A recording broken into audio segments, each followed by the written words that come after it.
Tunakuparidza nhasi pamusoro pevhangeri inonzi EKRON. Ingoti kuna riverside pako EKRON. EKRON, EKRON, EKRON, EKRON. Chapter 1. Chapter 1 ya 2 Kings. Verse 1. 2 Kings chapter 1 verse 1. Iungekanganiswe 2 Kings 1:1. 2 Kings 1:1. Haunga kangano. Inonzi EKRON vhangeri yandinayo. Yes. Zvino vaMoabhi vakamukira vaIsraeri. VaMoabhi vakangofuma one day vachiti hatirwei navaIsraeri. Shure kwokufa kwaAhabhi. Ahabhi wakanga afa. Zvino Ahazia mirai makadaro. Pane history inoda kutsanangurwa. Ikasabatwa munhu anogona kuziva saka Ahabhi ndiani, saka akanga afa sei, saka vaIsraeri, saka zvakazofamba sei. Nyika inonzi Moabhi inyika yakanga iri muvakidzani weIsraeri.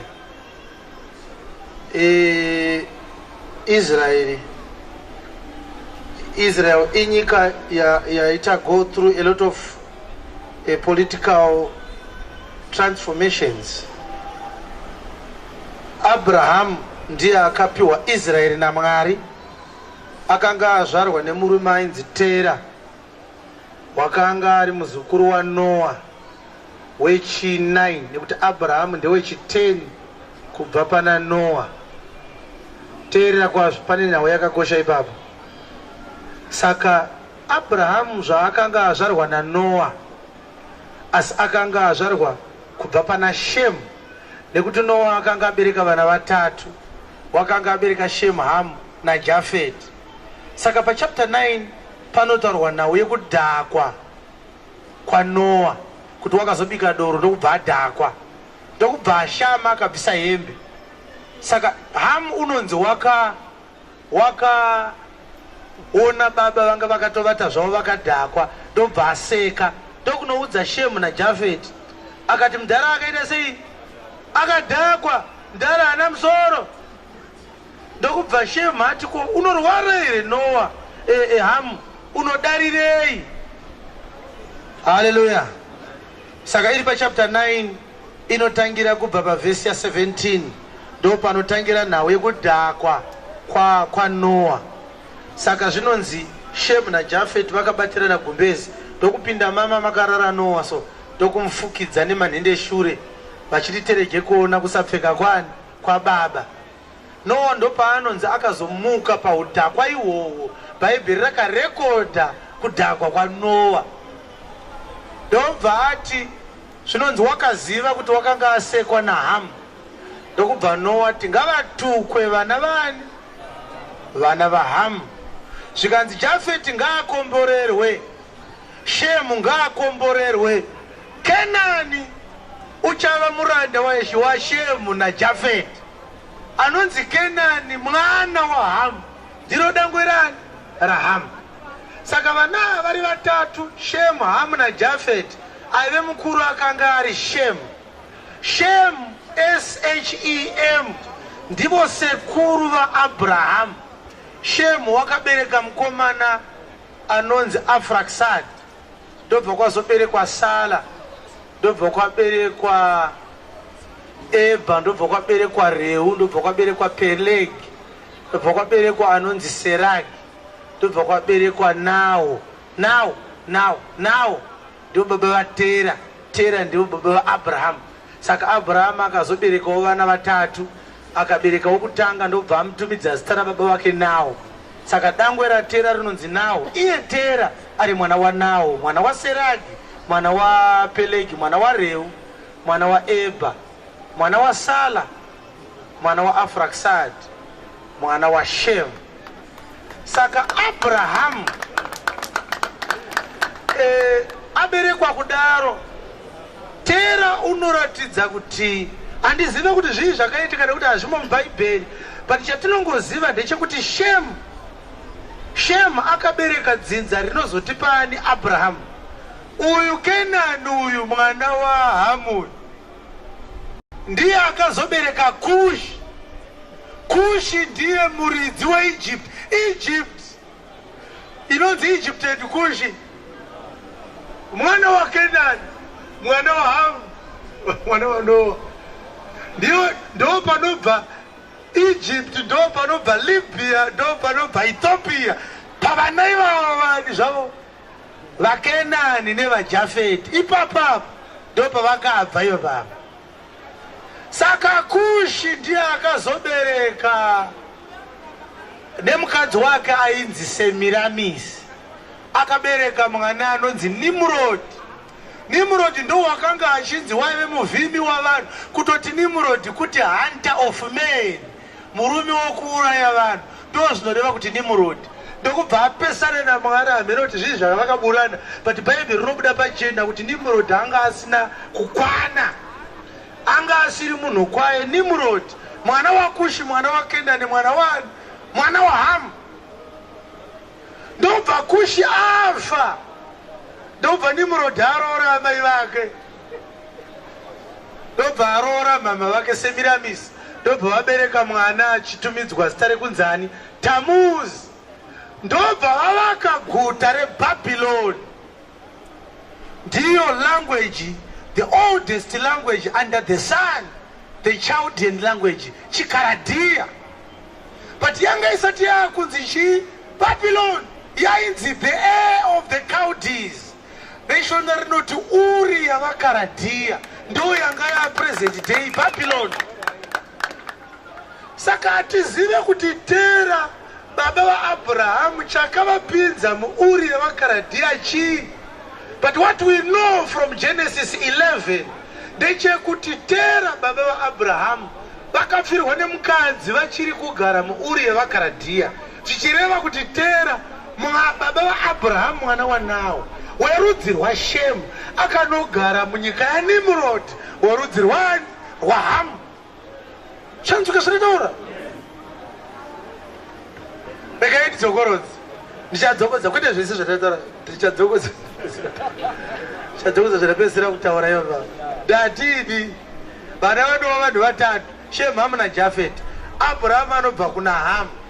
Chapter 11 ya Genesis inotaura kubuda kwa Tera baba vaAbraham. Vachibuda muUri yavakaradia vachiuya kuno kwaona zonzi vakanogara paHarani. Zvichireva kuti muUri yavakaradia iguta raNimrodi raakagara mushure mekunge makwafa baba vake Kushi akaroora mai vake Semiramisi. Ndo makatangwa Baalism, kunamatwa kwezuva zvakatangirwa muBhabhiloni. Nanhasi vanhu vanonamata zuva. Kusvikira muZimbabwe muno muzuva rinonamatwa zvichada kuzoparidzwawo rimwe zuva iri. Saka Tera akabuda muUri yavakaradia. Ndo makaberekerwa Abrahamu, asi ainzi Abrahamu mazuva iwayo. Sarai mukadzi waAbrahamu akazochinjwa zita akanzi Sara. Aitove mwana waTera, changa chakasiyana ndanamai vavo. Zvokuti Abrahamu achiroora Sarai akaroora sisi vake. Same father, different mothers. Saka zvinoratidza pachena kuti Harani munin'ina waAbrahamu baba vaLoti vakafa. Abrahamu naTera vabuda muUri yavakaradia vachiuya kuHarani. Saka zvinoreva kuti pavakazonogara muHarani, Tera akarangarira rufu rwomwana wake Harani. Ndokubva panzvimbo yaari kugara zita remushakabvu Harani baba vaLoti. Saka kuti Harani izita rani rababa vaLoti munin'ina waAbhurahamu dangwe rainzi Nawo. Saka Abraham akatozvarirwa muUri yavakaradia akatombokurira ikoko. Zvichireva kuti Abraham akatebheka ari n'anga. Nekuti muUri yavakaradia hauraramemo kana usiri n'anga. Abraham chikaradia ichitaura.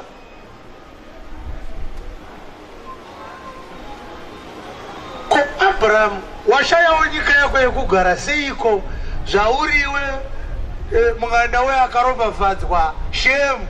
Uyu Hamu uyu abereka Nimrodi avaka URI yavakaradia akatukwa kawo. Sei akakomborerwa achiraramira munyika yaakatukwa.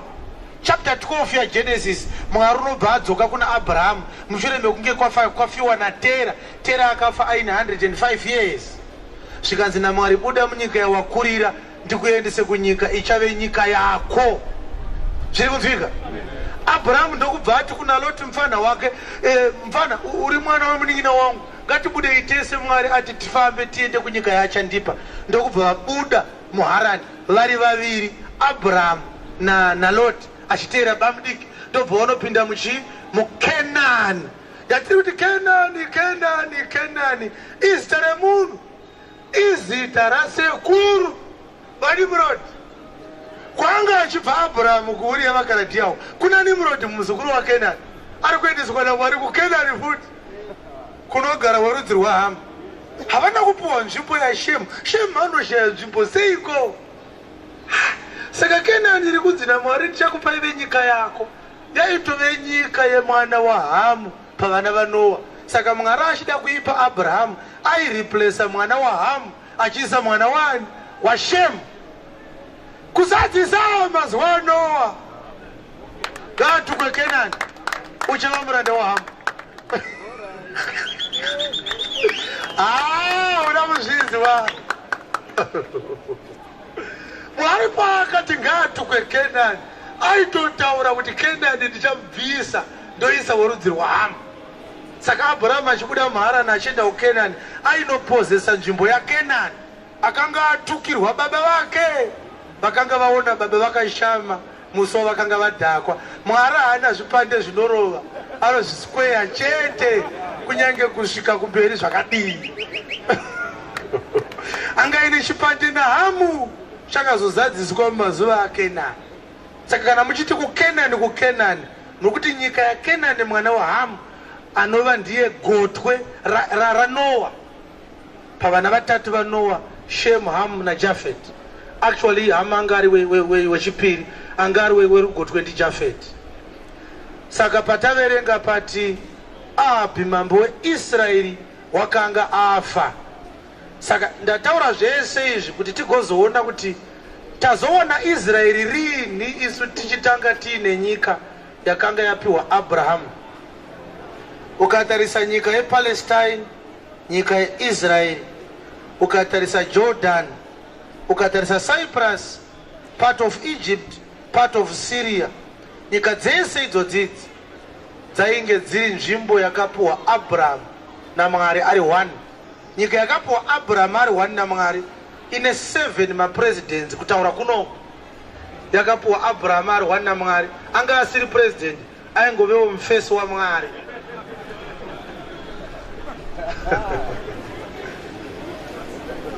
Saka Abraham akanopinda muKenani. But Genesis 12 verse 7 Mwari anoti nyika iyi ndichaipa kumwana wako. Abraham haana kuipiwa, yakanga yanzi ichapiwa mwana wake. Ndokusaka Isaka akazosara ari muKenani pakazofiwa naAbraham paGenesis 25, kana kuti akanga achinjwa zita rekunzi Abraham. Saka Isaac asara achigara mazuva akanga akuda kufiwa naAbraham paGenesis 24. Akatora Eliezer muranda wake akaberekerwa mbamake, azvarwa nemuranda wake akanga atorwa kuDamascus kuSyria, ndobva adzokera kuMesopotamia. Iya yainzi Harania yakanga yachinjwa zita yakunzi Mesopotamia. Nekuti pakabuda Loti naAbraham kwakasara Naho. Muchiri kuzvirangarira? Naho mukoma waAbraham akanga ari dangwe raTera, ndiye akasara achigara muHarani yakazonzi yaMesopotamia. Abraham akabuda naLoti vakazoparadzana paya pakazoendwa naLoti kuSodhomu, uye achidzoka kuno. Loti achinopinda muSodhomu ndobva ngirozi mbiri dzazouya dzikadhistroya chiSodhomu paGenesis 19. Ndobva Loti abuda ine vakadzi vatatu, mukadzi wake nevakunda vake vaviri. Mukadzi akachinja akaita churu chemunyu, ndobva akumbira ngirozi zvikanzi kwadoka ndichagona kuramba ndichitiza, nditenderei ndinozororera paZoari. Ndobva pakanopinda Loti. Usiku ihwo vana vake vasikana vachibva vadhakiswa Noa. Ndobva vati baba wedu zvavasara vasisina mukadzi, vakafa vasina mwana, dzinza rababa wedu rinorova, ngatirare ina baba. Ndobva vakunda vaNoa varara naLoti, vakunda vaLoti vakarara naLoti. Wechi wokutanga ndiye akazobereka mwana anonzi Moab. Saka pari kunzi nevhesi yataverenga vaIsraeri vaida kurwa nevaMoab. Mwana uyu waLoti akaberekwa naLoti nemwanasikana wake. Mazuva akabuda muSodhomu neGomora. Zviri kunzika zvandiri kutaura? saka yakabva yangoita nyika yezvinyangadzo muMoabhu. Hanzvadzi yaivata nehanzvadzi komana, amai vachivata nemwanakomana, baba vachivata nemwanasikana wavo. Saka yanga iri muvengi waMwari. Nyika yeMoabhu inotori nyika yakabva pana Shemu. NdaMoabhu mwana azvarwa naLoti nemwanasikana wake muzuva rakafa mukadzi wake vachibuda Sodhomu. Haleluya. Zviri paGenesis 19 zvandataura izvi. Saka Isaka ndokubva anotorerwa Rebheka kuMesopotamia, iye ari muKenani maakanga apinda aparadzana naLoti abuda paHarani yakazenge yaMesopotamia. Elieza achipinda ndokunotora Rebheka. Rebheka ndokubva mukadzi waIsaka. Rebheka akanga abva kupi akazvarwa nani? Rebheka kana achitarisa Isaka anofanira kuti kuna Isaac bamudiki. Ndokuti baba vaRebheka vanonzi Bethuel. Bethuel akanga ine vana vakawanda, but vanonyanyobuda muBhaibheri ndiRebheka naLabhani. Uyewo kuzogara paDhanaramu ndiye anga ari tsano vaIsaac. But Bethuel mwana wanawo ndinodangura nawo. Saka Elieza akanzi naAbharamu bata achidya paGenesis 24, upike naMwari kuti autorere mwanasikana wangu mukadzi pakati pevaKenani. Uchadzokera Mesopotamia unitorere mwana pakati pehama dzangu acharoorwa naIsaka. Saka Elieza achipinda muMesopotamia akanotora Rebheka mbamani maBethuel. Bethuel dangura nawo kuti aite mukadzi waIsaka. Ndobva zvafanana. Abharamu akaroora Sara hanzvadzi yake, Isaka akaroora mwana womukoma wake. Rebheka akaona Isaka anoti bamudiki, nekuti Bethuel mukoma waIsaac idangwera nawo Isaka mwanakomana waAbharamu. Saka ndokubva Rebheka aroorwa kana Isaka abva kwaBethuel. Ndokubva Rebheka wanzi anga asingazvare paGenesis 25. Isaka akamukumbirira kuna Mwari kuti abereke abate pamuviri. Ndobva Rebheka atakura pamuviri. Ndobva pamuviri paRebheka panetsa. Mwari akati kudumbu mune vatwinzi. Mukuru achavembera ndomudiki. Yakazodudzirwa naPauro pa9 dzavaroma. Vachizvarwa vari vaviri, mukuru akaberekwa aine mvere. Zvikanzi murume uyu ane mvere ngaatumidzwe Esau, kuti Esau kuti murume wemvere. Mudiki wacho ndokubuda akabata chitsitsinho chemukoma wake. Zvikanzi murume uyu akaganhira munyengeri, ada kutora udangwe. Zvikanzi ngaanzi Jakobho. Saka kuti Jakobho kuti munyengeri, kuti tsotsi. Vazvarwa vari vaviri. Vazvarwa vari vaviri. Ndokubva Jakobho wazotora ropafadzo. Ndobva anzi naIsaka chimhanya unourayiwa nemukoma wako Esau. Enda kupadhanira mukwatsano kwaLabhani hanzvadzi yaRebheka. Ndokwakanyorwa Rachel naLeah. Ndobva paberekwa the 12 patriarchs vachibva pavakadzi 4. Nekuti Jakobho akazoberoora vakadzi vaviri. Akaroora mukoma nemunin'ina Leah anga ine maziso akabwada, naRachel wanga akanaka. But Rachel haana kubereka vana vakawanda, akangobereka vanakomana vaviri, Josefa naBenji. Akabereka vanakomana vakawanda, ndiLeah akabereka 6. Vamwe 4 vakaberekwa nevarandakadzi vavo. Akanga ine murandakadzi ainzi Zilpa, akanga ari Leah. Rachel akanga ine murandakadzi ainzi Bilha, ndokukaberekwa naDhani naNaftali ikoko, ndokwavakazvarwa. Ndobva vaita vanakomana vangani? 12. Saka Isaka achifa inobva yachinjwa zita, nekuti achibva kupadhanaramu kwaakanga aita 21 years ari Jakobho achidzoka kuti adzoke kuKenani kwaakanga atiza pfumo raEsau mukoma wake. Akapfuura nepaMount Seir, panonzi paMount Seir paigara Esau. Ndobva apfuura ipapo, ndobva apinda muKenani. Asi asati asvika paMount Seir akasangana nemutumwa, ndokubva achema zvikuru. Paya panonzi Jakobho akarwa nemutumwa akakunda paya paya. Haana kumborwa mufunge, hamutovereki zvenyu Bhaibheri, saka muchifunga kuti akarwa. Kunyange chapter 31 yaGenesis ichiti akarwa nemutumwa akakunda, chaive chirawe chakazodudzirwa pa12 4 dzaHosea. Tingade kuti iverengwe vhesi iyoyo tinzwe kuti akarwa sei nemutumwa Jakobho. Zvakatozodudzirwa nemuprofita kuti no, hakuna munhu anorwa nengirozi. Munopeka here? Ilanguage yaMwari yaitaurwa. Saka vakaimba handikusiyei kusvikira mandiropafadza. Hanzi iye Jakobho wakaita mutsimba nemutumwa waMwari. Iwe bvunza Zakaraya pachapter 1 yaRuka apa. Akangonzi nemutumwa hauchataura, haana kubatwa. Kuda kuburitsa muromo so, kushama muromo. Voice hakusisina, can't get. Kwautosvika kumukadzi wake kuti mukadzi akati ndiani auya zvikati kuti kumurume wangu haachataura indava. Mukadzi akati ndinoita mwana ndachembera kuda zvikati unovharwa futi ukada kudaro. Iyo yekuti hatiite mwana ndo yandavharirwa ibva watonyarara. But Gabriel haana kubata muromo waZakaraya, akangonza hauchataura. Vakatarisana so voice rikatsakatika. Saka unofunga kuti munhu anodya sadza angarwere ngirozi akakunda ngirozi.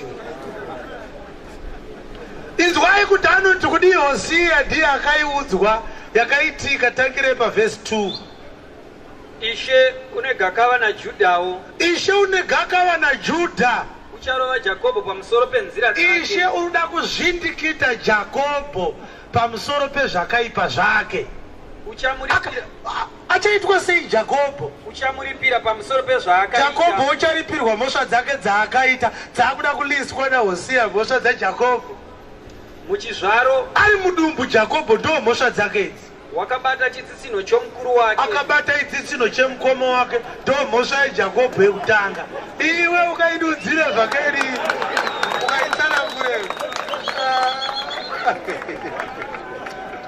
Inzwa shamwari, ida kutozoparidzwa tofuka toiparidza Friday inonzi mhosva yaJakobho yekuti akabatire izvi chitsitsino chemukoma wake. But pakanyorwa naHosea Jakobho anga ane more than 700 years afa. Asi Hosea achinyora uri kuti Ishe ucharova Jakobho pamusoro pemhosva dzake. Kari mudumbu kakabata tsoka dzamukoma daukarova akafa Jakobho. Zvikati mudzizive kana mukakura dzichadudzirwa vhangeri idzodzo dzadzinodudzirwa. Ndo mhosva yake yekutanga Jakobho akabata itsitsino chawisawo vari mudumbu. Ko yechipiri ava nesimba romurume wakaita mitsimba naMwari. Hanzi ava nesimba remurume Jakobho akaita mitsimba naMwari. Ndo yekurwa kwake kana Mwari iya yekudzakarwa nemutumwa.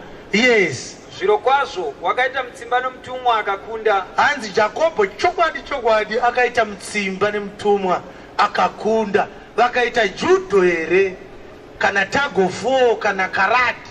Vakarwa sei nai Hosea? Ndiwo waudzwa nyaya iyi. Wakachema akamunyengetera. Zvikanzi ndo marwiro akaita. Aichema. Mutumwa akati warwa neni watokunda. Ndo marwiro akaitwa naJakobho. Jakobho akachema. Ibhombera Jesu maoko. Saka aikone kuona vhesi 1 motokomboza kambo. Ibotendeuka imudzidziswe shoko raMwari. Hakuna munhu angarwe nemutumwa. Enda unoverenga 10 dzaDhanieri. Dhanieri anoti Gabriel achitaura neni ndakanzwa kufa kuchitanga kupinda mandiri. Ndikawira pasi ndikaita sendakafa. Wanga warohwa here nebonza zvikati kala kungotanga kutaura chete. Rufu rwatanga rwakutouya. Zvikati zvozi naGabriel usafe, muka usipe. Kongirozi divinity ka. Ayoti Johani paanoti ndakaona mutumwa ndikada kuti ndimunamate kwaive kutamba here. Unoita stupid dzikauya kirozi kwete dzenyu dzamuri kutora mafoto idzi.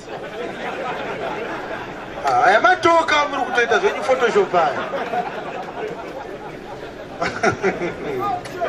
Kirozi imwe yakanzi namanuwa munonzani zvikanzokurova unotipfudza zita rangu wakabhora zita rangu richitaurwa. Handiti zita rangu isecret. Manuwa akati tienda zvizinira kupi kuti zita renyu haritaurwe. Tati sezvo mauya ka mutudze zita renyu kuti tizoziva kuti ndiani akati izvozvo zvekuda zita rangu imhosva. Unowa sorry alright. Zvikanzi ndandati titoreka mbudzi ndikubikire zvikanzi kwana Manoa. Handitye zvinhu zvakadaro mani. Ipapo Manoa anga asingaziva kuti ngirozi. Aifunga kuti is a prophet. Verenga Judges 13. Zvikanzi saka ndokupe ichi pazowe varapa. Ndaichida kuzidha zvikanzi zvakuzidha ndokuzvambura. Handitye zvese izvozvo. Saka ndine kambudzi ndokupai sei kambudzi zvikanzi kauraye. Ndobva auraya Manoa ndobva auya naye zvikanzi muda kugocherwa here toita chii? Toita gochi here zvikanzi kwana besa moto apa. Chisa nyama yacho usavhiye ingodimbura bedzi Nakadaro ndedehwe racho. Usasvine matumbu zvese isa pamusoro pemoto. Ano akati kudya rudziko kadai handiti zvinoda kusvinwa matumbu.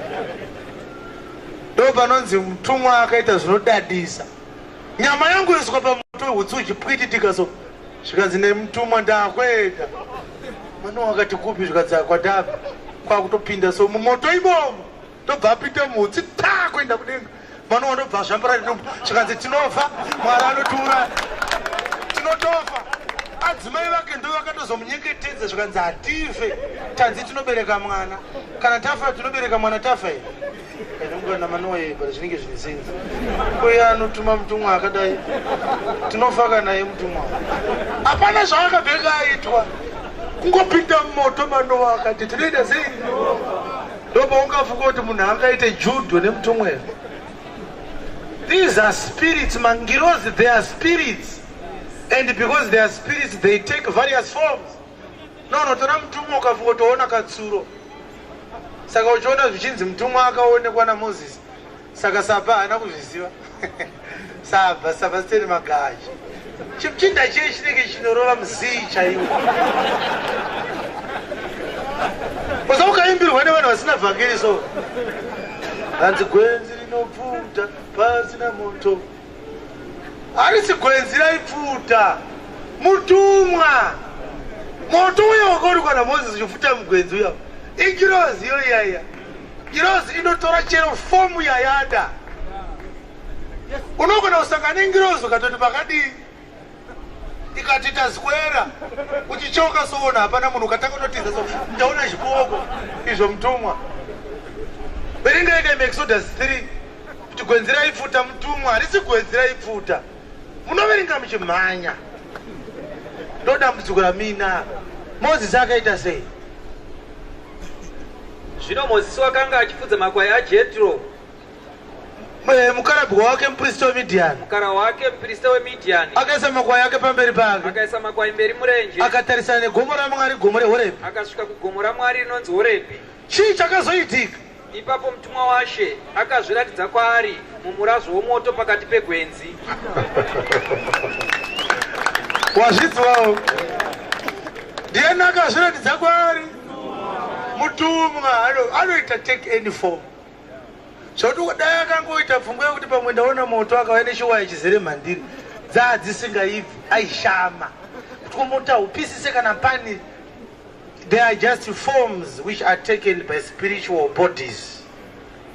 Saka patiri kuti Israeri iri kunzi Ahabhi mambo weIsraeri akanga afa. Asi Israeri vaMoabhi vakaenda kuhondo nevaIsraeri. Nhau iri kutaurwa ndeyekuti chakazosaka Kenani ichinzi Israeri inhau yekuti paakaonana nemutumwa Jakobho akabva anzi unonzani? Zvikanzi inonzi Jakobho. Zvikanzi zita rako harisiraiti, uri mbavha. But kunoku munhu akanzi Jakobho tinototi it's a biblical name. Vabereki vedu vanongoti chero wedhi riri muBhaibheri rakanaka, asi rekuti Satani ririmo hakuna atambotumidza mwana wake kuti Satani. Kunyatsoziva kuti kunyange riri muBhaibheri nderamambara. Saka vanhu vazhinji vakapa vana vavo mazita ari muBhaibheri vakatovaparira mhaka. Kana uchitonzi Jacob izvezvi unotonzi mbavha. Saka haisi mhosva yako usagumbuke, asi hatingarege kukutaurira chokwadi nekuti iwe une zita racho. Zviri kunzwika? Mwari akati wakunzi Israeri, zvichireva kuti baba wemarudzi. Saka Kenani yakazochinjwa zita yakazonzi chii? Israeri. Nekuda kwaIsraeri aigara muKenani. Ndobva vazobuda vakatevera Josefa mazuva enzara. Ndobva vazobudiswa futi muIjipita vakadzokere kupi? kuKenani. Zita riya rekunzi Israeri rakatsakatika nokuti Israeri wacho akanga abva kuIsraeri akaenda kuIjipita. Saka vaKenani vakatanga futi kumultiplya kusvikira vatozokura ukazoita vana vainzi vanaAnaki vanga vaine zvigunwe 6 maoko dzadziri mita 3 meters tall. Vava vakakura vana vaAnaki. ndobva vanobudiswa futi pavakaurayiwa nevaisraeri, ndobva vagara muisraeri. Ndobva Sauro mambo waIsraeri atonga iri nyika imwe chete yainzi nyika yaIsraeri, nyika yaIsraeri, nyika yaIsraeri. Sauro mwana waKishi ndokubva afa. Mwari akamubvisa ndokubva ati ndawana murume ari pamwoyo pangu, ndokubva aisa Dhavhidhi mwana waJese. Haleluya. Dhavhidhi ari mwana waJese, Mwari akanga aita transaction inoshamisa yandichaparidza zvakare, inotonzi the Rakabi transaction. Muzondirangaridza vhangeri inofanira kuzoiparidza. Nekuti vakomana vachibva kuEgypt vakazotopinda muJeriko. Vapinda muJeriko, vasori vakanga vatumwa naJoshua vakaponeswa naJoshua paruoko rwamambo weJeriko aivatsvaga kuti avauraye. Vakavigwa pamusoro pemba, vakazoputikwa pamadziro vachibva vaita chibvumirano naRakabi nzenza yemuJeriko. Kuti kana maakuya kuzoparadza Jeriko, ndiitirei ngoni ini neveimba yangu. So chokwadi Joshua achiparadza Jeriko akararamisa Rakabi. Rakabi ndokubva kwatorwa murume ainzi Salmoni wakanga ari weimba yaJudha abva pana Farezi. NdaJudha wakanga aberekerwa matwinzi naTama aimbova mukadzi waEra, pakaberekwa Farezi naZara. Farezi ndiye anga ari stateguru waSalmoni ari kubva kuEgypt achinopinda muJeriko, so ari munhu weimba yavaIsraeri. Ndokubva arora Rakabi chifeve chemuJeriko, zvichireva kuti muJudha akaroora muHedheni, ndamuJeriko maigara vaHedheni. Ndobva Rakabi abereka mwana anonzi Boazi. Boazi ndokubva arora Rute wekuMoabhi, kwatari tichiti mwana waShemu ari kunzi Moabhi. Zviri kunzwika? Ndobva Rute wekuMoabhi arorwa nani? naBoazi. Boazi ndokubva aberekerwa mwana anonzi Obhedhi naRute. Obhedhi ndiye akazozvara Jese. Jese vachibva vaita baba vanhu vaDhavhidhi. Ndiye akazotonga Israeri after Sauro wafa. Dhavhidhi achifa ndokubva Solomoni mwana wake akanga azvarwa naBhatishebha akabenga ari mukadzi waUria muHiti parufu rwaUria. Ndokubva Solomoni atonga. Mwari akakudza Solomoni akamupa uchenjeri akaita mukurumbira kusvikira avhiringidzwa nemabhebhi. Ndobva anotora mhenya dzepaSaidhoni, ndobva anotora mhenya dzepaAmoni, ndobva anotora simbi dzepaMoabhi. Vakadzi vaya vachipinda muIsraeri varoorwa naSolomoni vakauya nevamwari vavo. Zvinonzi Solomoni pachapter 11 yaFirst Kings wakaita zvinyangadzo, wakanamata zvifananidzo zvekuAmoni. KuAmoni kwainamatwa vanamwari vaviri, kwainamatwa Moleki naMilkomu, akavanamata vese. Solomoni akaroora vakadzi vekuSaidhoni akanamatiswa Ashtoreti mwari womuSaidhoni. Solomoni akaroora vakadzi vekuMoabhi akanamatiswa Chemoshi mwari wekuMoabhi. Zvaitika izvozvo Mwari achibva agumbuka Mwari ndokubva ati kana wafa mfana nyika ino haicharamba iri nyika 1, da kuisplita dzive nyika 2 nekuda kwezvifananidzo zvaunza munyika muno. Rimwe zuva Jerobhoamu mwana waNebhati aive komanda wehondo yaSolomoni akanga atenga robho yake yepepo nyowani achifamba ndokusangana naprofeti Ahija. Profeti Ahija ndokubva vamhanya pana Jerobhoamu ndokunobata gemenzi raJerobhoamu, ndobva vamukurura, ndobva varibvarura kuita 12 mapisi pavakanda pasi. Jerobhoamu akati handingapopotere hebhe, pane zviri kuitika. Zvikanzi chii muprofita? Zvikanzi nonga mapisi auri kuda. Jerobhoamu akati what? Zvikanzi nonga mapisi auri kuda pahembe yako. Ndobva Jerobhoamu atora 10 mapisi ndobva abata kudai. Zvikanzi zvanzi naMwari wehondo, tadivhaidha nyika ino into 2. Remember Israel ine 12 tribes kubva kuna Rubheni kusvika kuna Benjamin. Zvikanzi 10 mapisi awatora i10 tribes dzawatora. Kana 10 wako Solomoni afa uchatonga 10 out of 12. Mwana wake Rehobhoamu achatonga Judha naBenjamin. Solomoni achizvinzwa akati batai Jerobhoamu ndimuuraye. Ndobva amhanya ndobva apinda muEgypt. Solomoni achifa Jerobhoamu ndobva adzoka ndokutanga kutonga 12 tribes, 10 tribes of Israel. Rehobhoamu mwana waSolomoni ndobva atonga 2. Saka kwaiti kuIsraeri kwaive ne10 tribes, kuJudha kwaive ne2. Aitonga Israeri ainzi Jerobhoamu, aitonga Judha ainzi chi? Rehobhoamu. Saka kubva ipapo ndo pakatanga nyika mbiri dzinozonzi maSamaria nemaJudha azvidyidzani. Samaria rakazoita guta guru reIsraeri, Jerusalem rikaita guta guru reJudha. Saka after 4 generations dzemhuri yaJerobhoamu mwana waNebhati akaburana Mwari, ndobva Mwari amubvisa, ndobva kwazotongwa nemurume ainzi Omri. Omri ndiye akazvara Ahabhi, akati achitanga kutonga Israeri kuSamaria akabva anotora Jezebheri akanga ari mukunda wamambo Ethibal vaitonga Sidon. Saka mazuva ari kunzi Ahabhi akanga afa, dzanga dzava nyika mbiri, Israeri neJudha. Zviri kunzika zvandiri kutaura? Jerobhoamu mwana waNebhati ndobva aumba zvimhuru zviviri, chimwe ndobva isa paDhani, chimwe bva chaiswa paBheteri, zvikanzi kuJerusarema kure mungazofamba mukandeta, ngatinamatirei padhuze. Ndopanonzi akatora varume vanga vakazhandukira, vanga vasina kufanira kuita vaprezida, akati uyai ndikupfekedzei makola ewhite, torai mabhaibheri muye unondora manotsi, da kuti sehomiletics neexegesis. Ndobva azviita zvimapasta. Ndo pakatanga system yeBible college yakatangwa naJerobhoamu mwana waNebhati, achiitira kuti vanhu varege kuti vakaenda kuJerusarema kutemberi vanozopanduka kuti vasatongwe naye, vakanosubmita kuna Rehobhoamu mwana waSolomoni. Zviri kunzika zvandaura? Saka mukaona mina ari kubva kucollege arikuda kutungamirira kuti munamate chimhuru chaJerobhoamu. Saka nekuda kwaJezebheri Ahabhi akaitira Mwari zvakaipa, akauraya vaprofita vaMwari vakawanda, kusara kwe vakanga vavigwa naObhadhaya mapako maviri. Ndobva Mwari agumbuka nazvo, pakaurayiwa Nabhothi akanga ari muJeziriri, kusvikira Mwari atuma Elijah mubindu raNabhothi kuudza Ahabhi, pakananzvirwa ropa raNabhothi ndo pachananzvirwa rako. Nero kwechiprofita ichocho Mwari wakazotuma Mikaya kuti aprofite kuna Ahabhi. Ndobva Ahabhi aenda kuRamoth Gilead kwaakanofira. Saka Ahabhi afa akaurayiwa naMwari nekuda kwokusakudza Mwari kwake.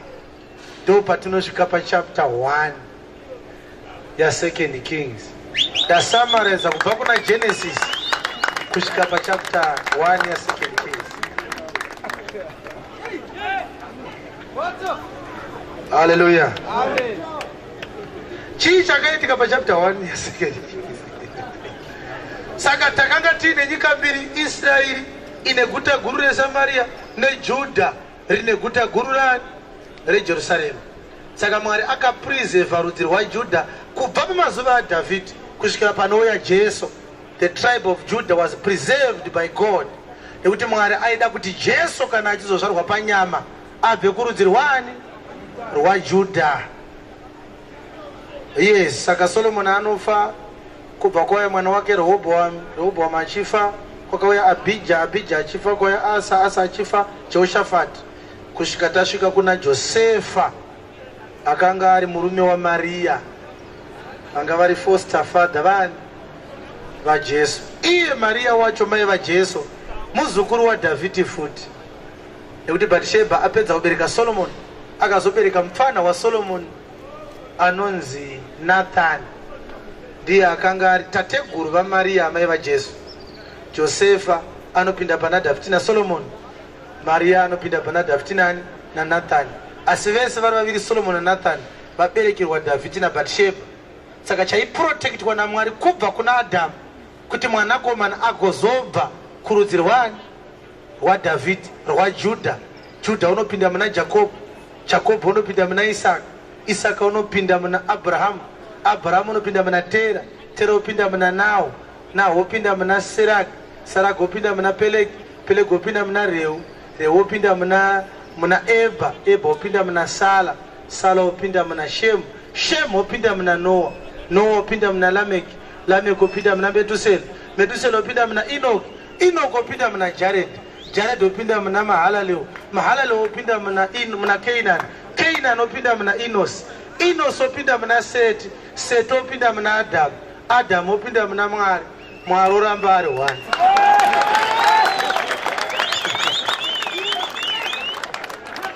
Saka creation inogona kurivheseka. Unogona pane nhau yacho. Umwe nemwe achipinda muna baba wake.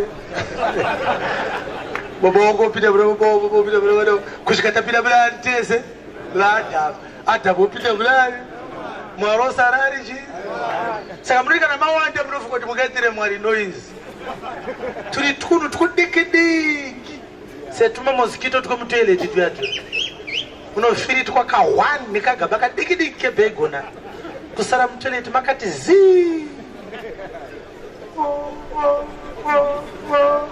kutwaida kubzodza kuti tukaitira katarakata but unofunga kuti kana wane voice sera ndinare unofunga kuti unganetse asi ndiri gamba uri chigamba tikasaparidza tichidai unogona kufila unosvika paona kufila kuti handandimba zoti kana vhangeri haungariteereri but handizoba chii chakaitika pachapter 1 ya 2 Kings. Zvino vaMoabhi vakamukira vaIsraeri. Saka Moabhi takumuziva nditi? Israeli takuiziva nditi? Ahabhi akanga afa. Shure kwokufa kwaAhabhi. Yes. Zvino Ahazia wakanga awira pasi napahwinde yekamuri yake yokumusoro. Ahazia ndo raive dangwe rani raAhabhi. Ahabhi akabereka vana vakawanda. But ndichatara pamusoro pevatatu. Ahabhi abereka Ahazia. Ahazia ndokubva abereka Ahazia aberekwa ndobva Ahabhi abereka Jehoramu. Ndobva paberekwa musikana ainzi Atalia. Zvikunzika zvandora. Atalia tinomuziva nditi? Nokuti kuJudha kwakazoita Jehoshaphat mwana waAsa ari mwana waAbhiya ari mwana waRehobhoamu ari mwana waSolomoni. Saka Jehoshaphat akaita usawira naAhabhi kusvikira paakazvara mwana akamutumidza mwana zita rekuti chi Jehoshaphat, akatumidza mwana wake zita rekuti Jehoramu achida kuti ape zita rinozenge rakafanana second born yaSawira wake. Second born yaAhabhi yainzi Jehoramu, first born yainzi Ahazia. Jehoshaphat achibereka mwana akabva mutumidza zita remwana wani waSawira wake. Saka mwana waJehoshaphat anonzi Jehoramu kufanana second born yaAhabhi. Nekuda kwousawira hwavo hwaisafarirwa naMwari, Jehoramu mwana waJehoshaphat akabva aenda kwaAhabhi ndokunoroora ikoko. Ndobva aroora Atalia mwana waJezebheri naAhabhi. Atalia naJehoramu ndobva vazvara Ahazia.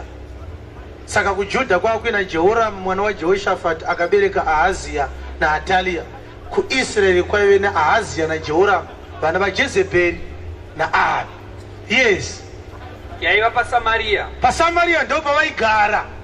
Saka akadonha pamusoro tati vhangeri rinonzi kuEKRON kana kuti EKRON. Ahazia achifamba pamusoro pemba pabhaukoni ndobva atsvedza pamuletusi so ndobva achikoka udyu.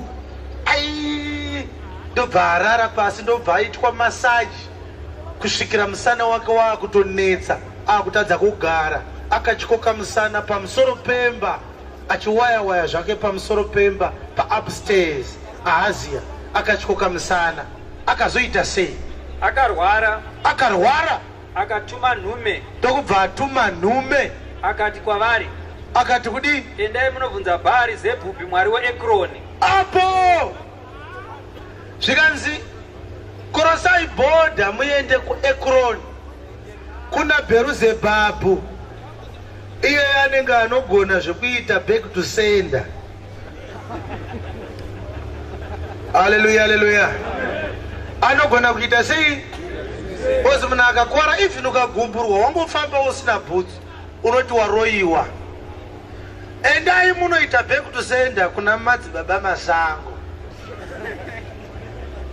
Saka Ekroni yaitovewo nyika inotozviraramirawo inonamata Bheruzebhabhu aive the god of security and restoration.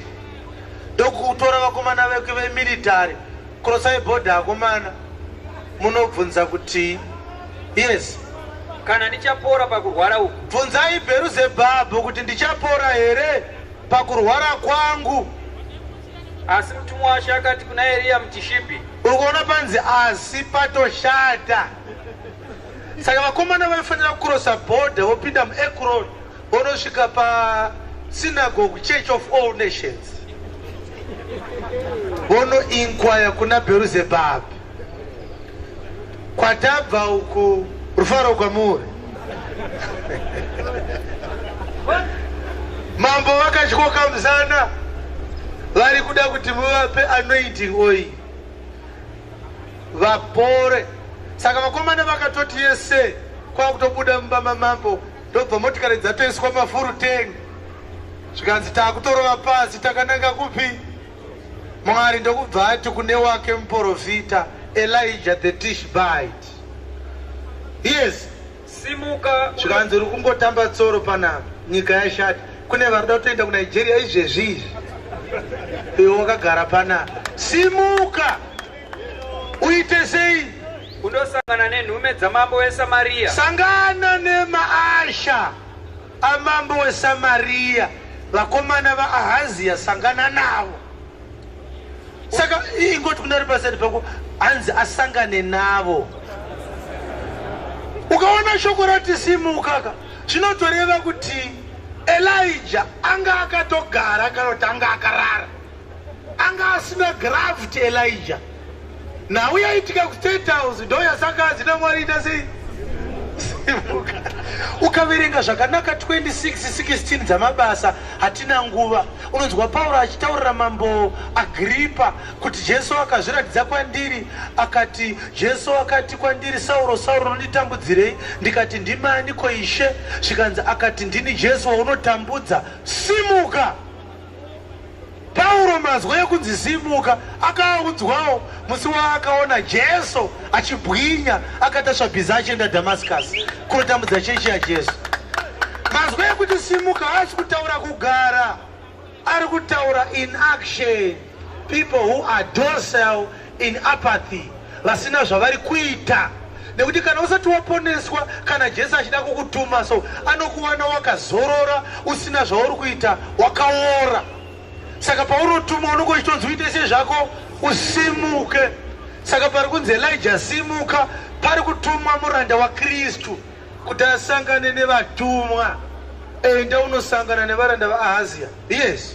Uti kwavari. Uti kuvakomana. Saka ndinoda wana amire pamuri apa bavudzi chena. Mira ipa. Right. Avo ndo mambo Ahazia. Vari ku State House kwavo. Anditika. Ukona pana nyaya izvo. Imi chimira ya. Makatarisa kuno. Saka Isha akataura naElijah kuno. Zvikanzi mfana. Ukona zvaitika panapa. Kuna adotinda kukana izvi. Nevada kuenda kuIsrael. Adotina nemajecha iko. Simuka. Saka Elijah akasimuka ndobva aenda. Yes. Unosangana nevaranda vaAhazia kwakudhumana navo so. Shamari pamurodi tukuenda kwa paZimbabwe shamari. Yes. Asi hapana Mwari here pakati paIsraeri. Saka Elijah akasvika zvikanzi zvanzi naMwari wokudenga muno mubhodha muno munyika muno hamuna Mwari here. Izvo bhodha riri papa. Vakomana vabva kwamambo varida kutonorikirosa izvezvi vaende kunobvunza paZimbabwe Mwari weEKRON. Hamuna Mwari here muno vakomana. Yes. Zvomunobvunza paZimbabwe Mwari weEKRON. Naizvozvo zvanzi naIshe. Zvanzi naMwari. Haungaburukizve pamubhedha wawakwira. Dzokerai ku State House. Munotaurira mambo kuti kutyoka kwako imviro dzekufa. Yes.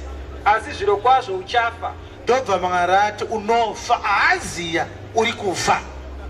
Hausi kuurayiwa nemusana, ukurayiwa nenhau dzekufunga kuda kukurosa bhodha. Ini ndida kukuuraya. Yes. Eria akabva.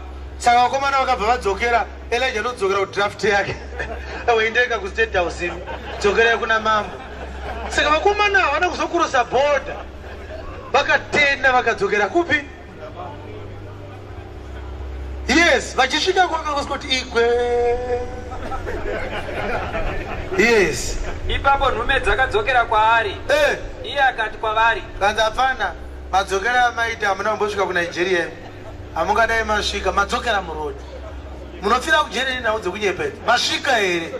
Yes. Madzokere iko. Madzokere yapfana, ndiri musana uri kurwadza. Ivo vakati kwaari, mumwe murume wakauya akasongana nesu. Handini mazvoona kuti Elijah haana kuvataura zita ravo.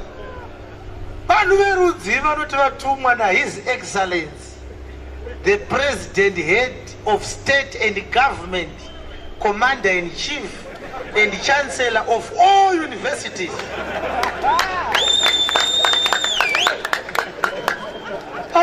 Africa ukatonga unenge waMwari ka. Pasita ndiye munhu wanesaya. Anenge achaita futi chancellor of all preschools. President edaya. Kokusiya vamwe vaite. Azike ndinova kepa inini. Apa marodha ana akafa zvokarika. Ayikedu yakaoma. Ngatisarei nazvo.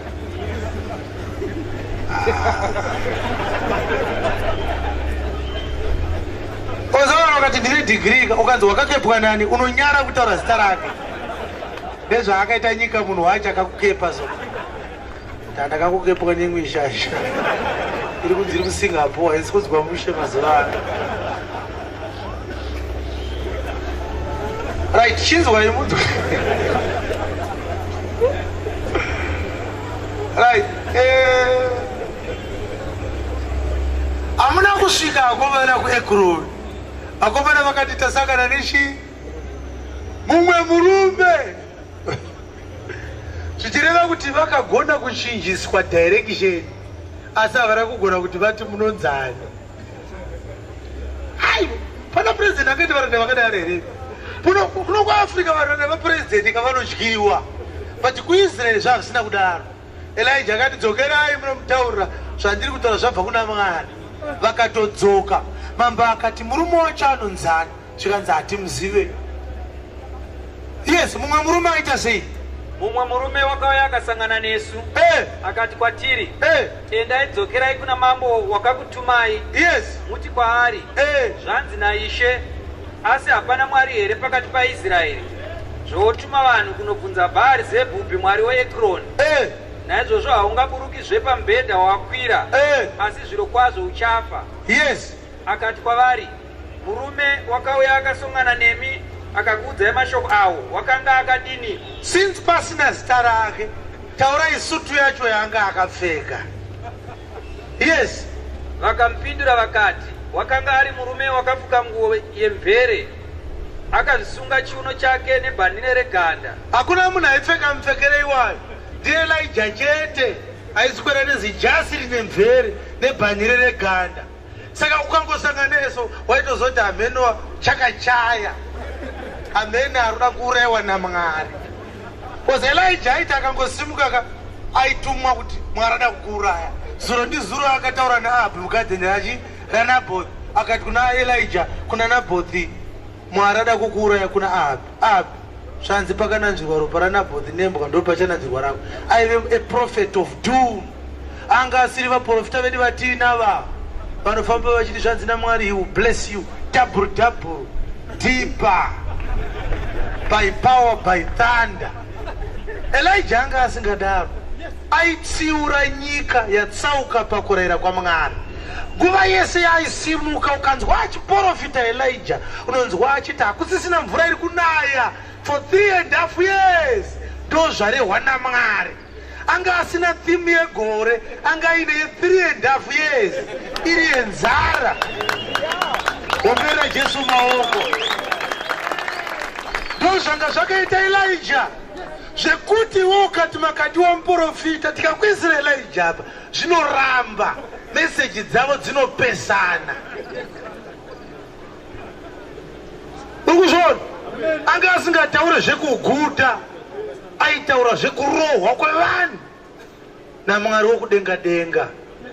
Saka zvikanzi naAhazia apana murume wacho haana zita, saka anga akapfeka sei? Zvikanzi anga akapfeka zijasi rine makusha emvere nebhandire reganda muchiuno make. Mambo vakati kudii? Iye akati, ndiye Eria muTishipi. Zvikanzi kana aine ganda, chibhandi cheganda so hakuna mumwe. Irabishi yakauraisa bongo gondo. Chii chakazoitika? Ipapo mambo akatuma kwavari mukuru wavarume vana 50, ana vanhu vake vana 50. Iye akakwira kwaari akamuwana agere pamusoro pegomo. Anga akagara pamusoro pegomo Elijah. Saka Elijah apa akangonzi ataura chete zvekuti mambo vanoita sei vanofa, igoti mambo vanofa, ikona kumbotaura taura zvakanaka. Elijah akati mambo vanoita sei zvakabva zvanzi namambo endai munomubata. Yes. Akati kwaari nhai munhu waMwari. Vakomana ndobva vasvika pamusoro pegomo vakaona Elijah akatogara zvake padomboso. Dzatopedza dzatamirira rufu rwamambo. Vakomana vakati saka Ahazi ndofunga akavava. Ndinofanira ita sei? Handiti kutsvaga man of God. Bherizebhabha ane power. Vakomana vakati isa hatisikuramba vati ndo zvaareva ati hanzi munofa. Zvikanzi naAhazi endei munomubata. Endei munomuti ngauye kunotitaurirani. Abva anyanya ndikabva ndafira kanyaya kakadaro here. Saka vakomana vakasvika kusvika zvikanzi munhu waMwari. Yes. Zvanzi namambo burukai. Zvikanzi munhu waMwari. Zvanzi namambo burukai muye kuState House. Elijah aidiwa naAhazi nenhau yake. Prophecy yake aidiwa kuState House kuti arohwe. Auti kana muchiprofita siyane nemadzimambo kuparidza shoko raMwari muchisiya zvepolitics kuda kuuraya mambo nyika inotongwa nani. Elijah akati kana mukatopedza kudzura muri kungofa still zvakangofanana. Rufa harimiswe neshambi iyoyi warehwa naMwari. Saka vaida kumubata vakasvika vakati tikada kunetsana naye anotivhiringidza ngatinyatsotaura naye zvakanaka. Munhu waMwari muri kudiwa kuState House namambo burukai padomba. Yes. Eria akapindura akati kumukuru wavana 50. Vanga vari 50 vakomana vakatumwa unotora munhu 1. Kana ndiri munhu waMwari. Aidzwa nyaya iyi shavani. Mambo akatuma vanhu vakadi kunotora vanhu vakadi. Yes. Moto ngauburuke kudenga ukuparadze iwe navanhu vako vana 50. Yes. Ipapo moto ukaburuka kudenga ukamparadza iye navanhu vake vana 50. Dzakagara chete. Zvikanzi wati ndiri munhu waMwari. Zvikanzi naKenel ndine vanhu 50 vandauya navo.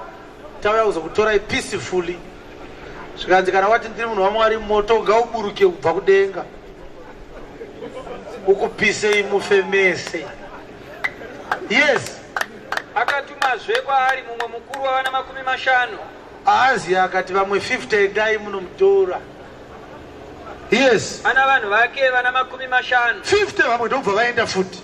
Iye akapindura anga akagara chete padombo ipapo.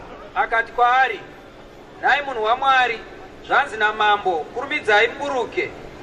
Eria akapindura akati kwavari kana ndiri munhu waMwari moto ngauburuke kudenga ukuparadze iwe navanhu vako vana 50. Yes. Ipapo moto waMwari ukaburuka kudenga ukamparadza iye navanhu vake vana 50. Akafa. Akatumazve mumwe mukuru wavana 50 wechitatu ana vanhu vake vana 50. Zvino iye mukuru wavana 50 wechitatu manje akasvika zvakanaka. Akasvika achiti kudii? Akakwira akapfugama namabvi ake pamberi paEria. The brigadier pamberi man of God. Yes. Akafuka akabvisa bhareta akaisa pasi. Yes. Akakumbira akati kwaari haiwa munhu waMwari upenyu hwangu nohwaranda venyu ava vana 50 ngachive chinhu chinokosha pamberi penyu. Uliona manje approach wechitatu. Zvikanzi upenyu hwedu tiri varanda venyu. Upenyu hwedu ngaukoshe pamberi penyu. Yes. Tarirai moto wakaburuka kudenga ukapisa vakuru vaviri vana 50. Mabhuru rangu afa. Vokutanga navanhu vavo vana 50. Yes. Naizvozvo upenyu hwangu zvino ngachive chinhu chinokosha pamberi penyu. Yes. Ipapo mutumwa waShe akati kuna Eria buruka naye usamutya hako.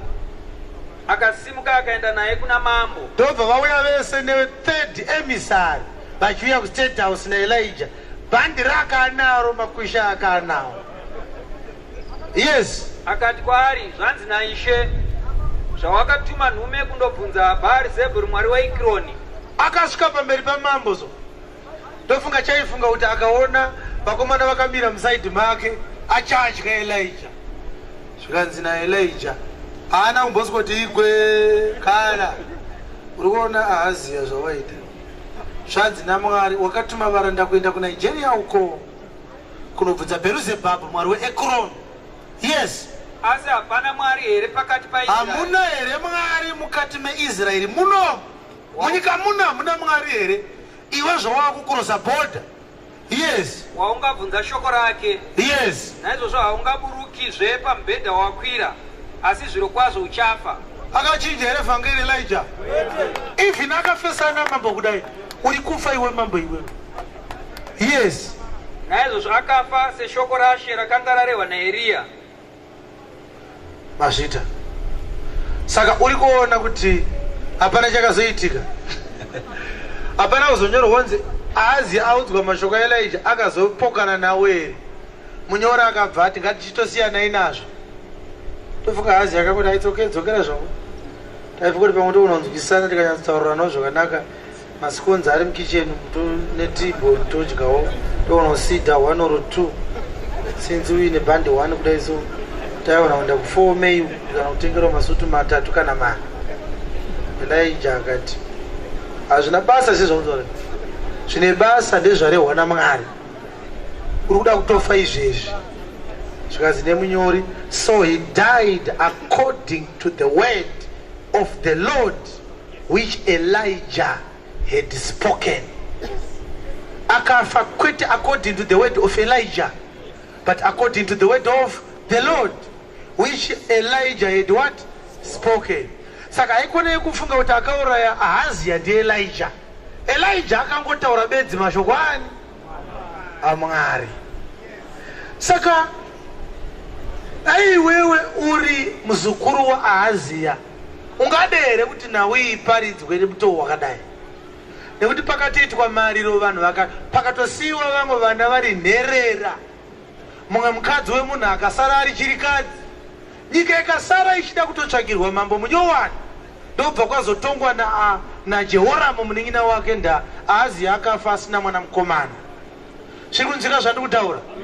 Saka tinoparidza muchiseka muchinakirwa muchikanganwa kuti haisi parable. It's actually a real story yakatoitika.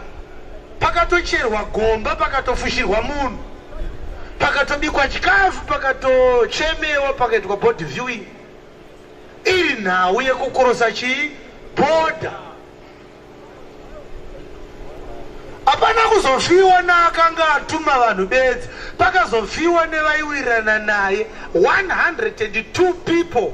Ndakweve captain of 50 akatumwa aine 50 vaaikomanda. Vakaskomira padombo panga pakagara Elijah. So vakati zvanzi munhu waMwari uyai kuna mambo. Elijah akati moto ngauburukwe kana ndiri munhu waMwari ukupisei. Vakati rororo vese vakafa. Kukauya vamwe 50 vaikomandwa nemumwe captain of 50. Zvikanzi moto ngaukupisei. Kukafa 102 plus mambo. Nenhau yekukurosa chii? Border.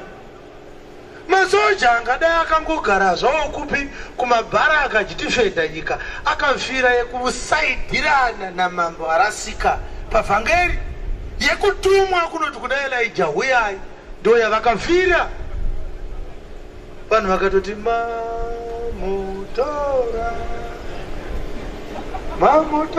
nai baba. Mwari achiti handakumutora hako kuno, ndangomutsvaira chete. Muri kunyeperana, handitore zvakadai, hazvina nzvimbo kuno kwandiri izvi zvamuri kuona izvi. Munhu atorwa munhu anenge ari ikoko ka. Zvino munhu akafa anenge asvika ikoko here. Anenge abviswa bedzi pano, ikoko anenge asiko. Saka mamutora inhema, mamutora hunge matomona ari kuna Mwari. Ndipo pamunofanira kuti Mwari atora ari kuna Mwari. Haikona izvi zvigevenga zvakatsverwa nemoto izvi. But do you accept the Elijah kind of preachers? And not if I am a man of God, let fire come down from heaven to consume you. Kweta not if I be a man of God, receive your money. Munotama man of God erudziko ino. Because Elijah ari kuti kana ndiri munhu waMwari ifa iwewe. but vakomana vesadza vanokuitika ndiri munhu waMwari driver. Hallelujah. Nauye kukurosa bhodha ndo yandasimukira. Ndati neboka rapinda pamutserendende waAhazia. Kurwara kwaAhazia haisi problem, kuda kupora haisi problem. Problem kuda kuzoda kukurosa bhodha. Mubvunzo ndewe kuti muno hamuna Mwari here? Aitaura achiti muno akanga ari muprofita anga ari imomo. Achiti muno maIsrael hamuna Mwari here? Anga asiri kunze kweIsrael. Anga arimo. Kweimimi munotsvaga seiko Mwari kunze kwenyika imi? Muno hamuna Mwari here? Saka ndakamboparidza nhau ikakawanda, but ndakazobatsirwa naMwari. Ndakuda kuziva kuti mainzi muno ndemupi. Muno ngatikoti muno maIsrael. Hamusi munyika muno yeZimbabwe. Aiwa. Kukurosa bhodha hakusi kuenda kuNigeria. Unogona kutokurosa bhodha uri muno. Asi ukaenda zvako kuNigeria uchinotsvaga Mwari, unenge wakurosa bhodha futi. Ndakwauri kuenda ikoko hakuna Mwari, kuna Beelzebub. Saka kukurosa bhodha hakuinvolve a physical distance. Mubvunzo unoti kunoinvolva chii? Hauna kukurosa bhodha here iwe? Imoverenga 1722 dzamabasa. Tinoda kudefine bhodha. Ndakune vakati bhodha to bhodha tichimudana.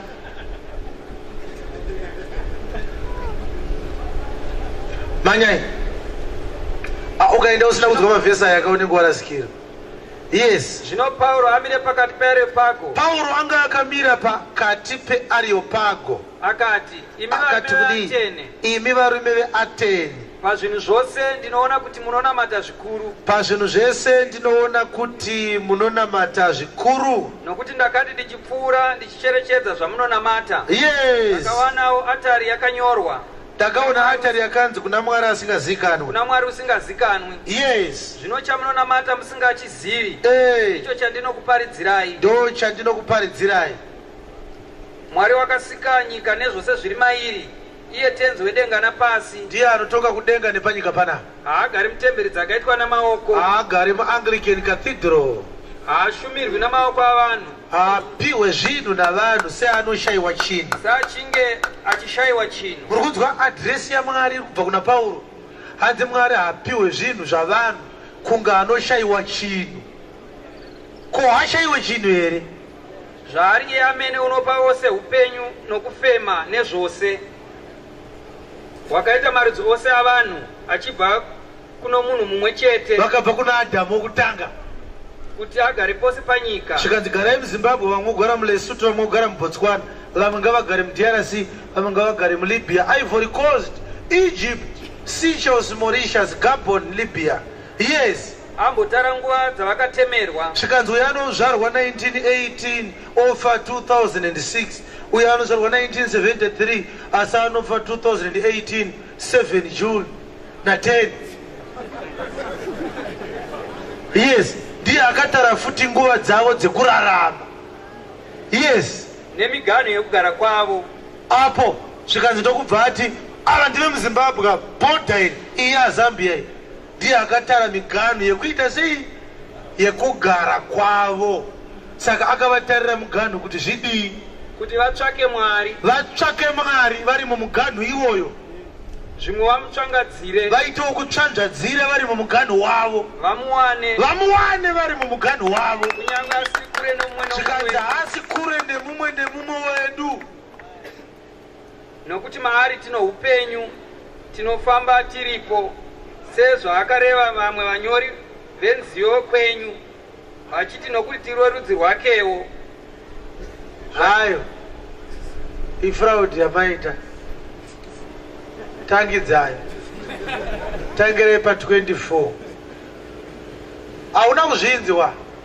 Dai wazvinzwa ungadai wapembera zvikuru. Hauna kuita sei? Hauna kuudzwa muganho. Ataura zvebhodha ndokubva azobata muganho, but anga akauviga muganho wacho. Teerera unzwe. Mwari wakasika nyika nezvose zviri mairi. Ndiye akasika nyika nezvose zviri mairi. Iye tenzi wedenga napasi. Ndiye Lord of heaven and earth. Haagari mutemberi dzakaitwa namaoko. Haagare mucity sports center. Haashumirwi namaoko avanhu. Haapiwe mari dzevanhu kudai. Saachinge achishayiwa chinhu. Kunge anotambura kudenga kwaagere. Zvari iye amene unopa vose upenyu. Ukatoona muka uri mupenyu ndiye akupa upenyu ihwo. Nokufema. Ndiye anokupa kufema. Nezvose. Ukatenga wacho akutendera akakurambidza. Svodzi rinopera usina kubata kana bond coin. Wakaita marudzi ose avanhu. Vachibva kumunhu mumwe chete. Achibva kuno munhu mumwe chete. Yes. Kuti agare pose panyika. Garai panyika pose. Ambotara nguva dzavakatemerwa. Zvikanzi nguva ndinotara futi ndega. Nemiganhu yekugara kwavo. Zvikanzi iyi ndiyo miganhu yekugara kwenyu. Wazvinzwa? Akatara chii? Miganhu yekuita sei? Yekugara kwavo. Yes. Kuti vatsvake Mwari. Vari mumiganhu imomo votsvaka Mwari. Zvimwe vamutsvanzvadzire. Vaitawo kubata so, kutsvanzvadzira kubata-bata. Muri mumuganhu imomo muchimubata-bata so. Ari papo koMwari uyu asiri ndimagaya akawanda bata.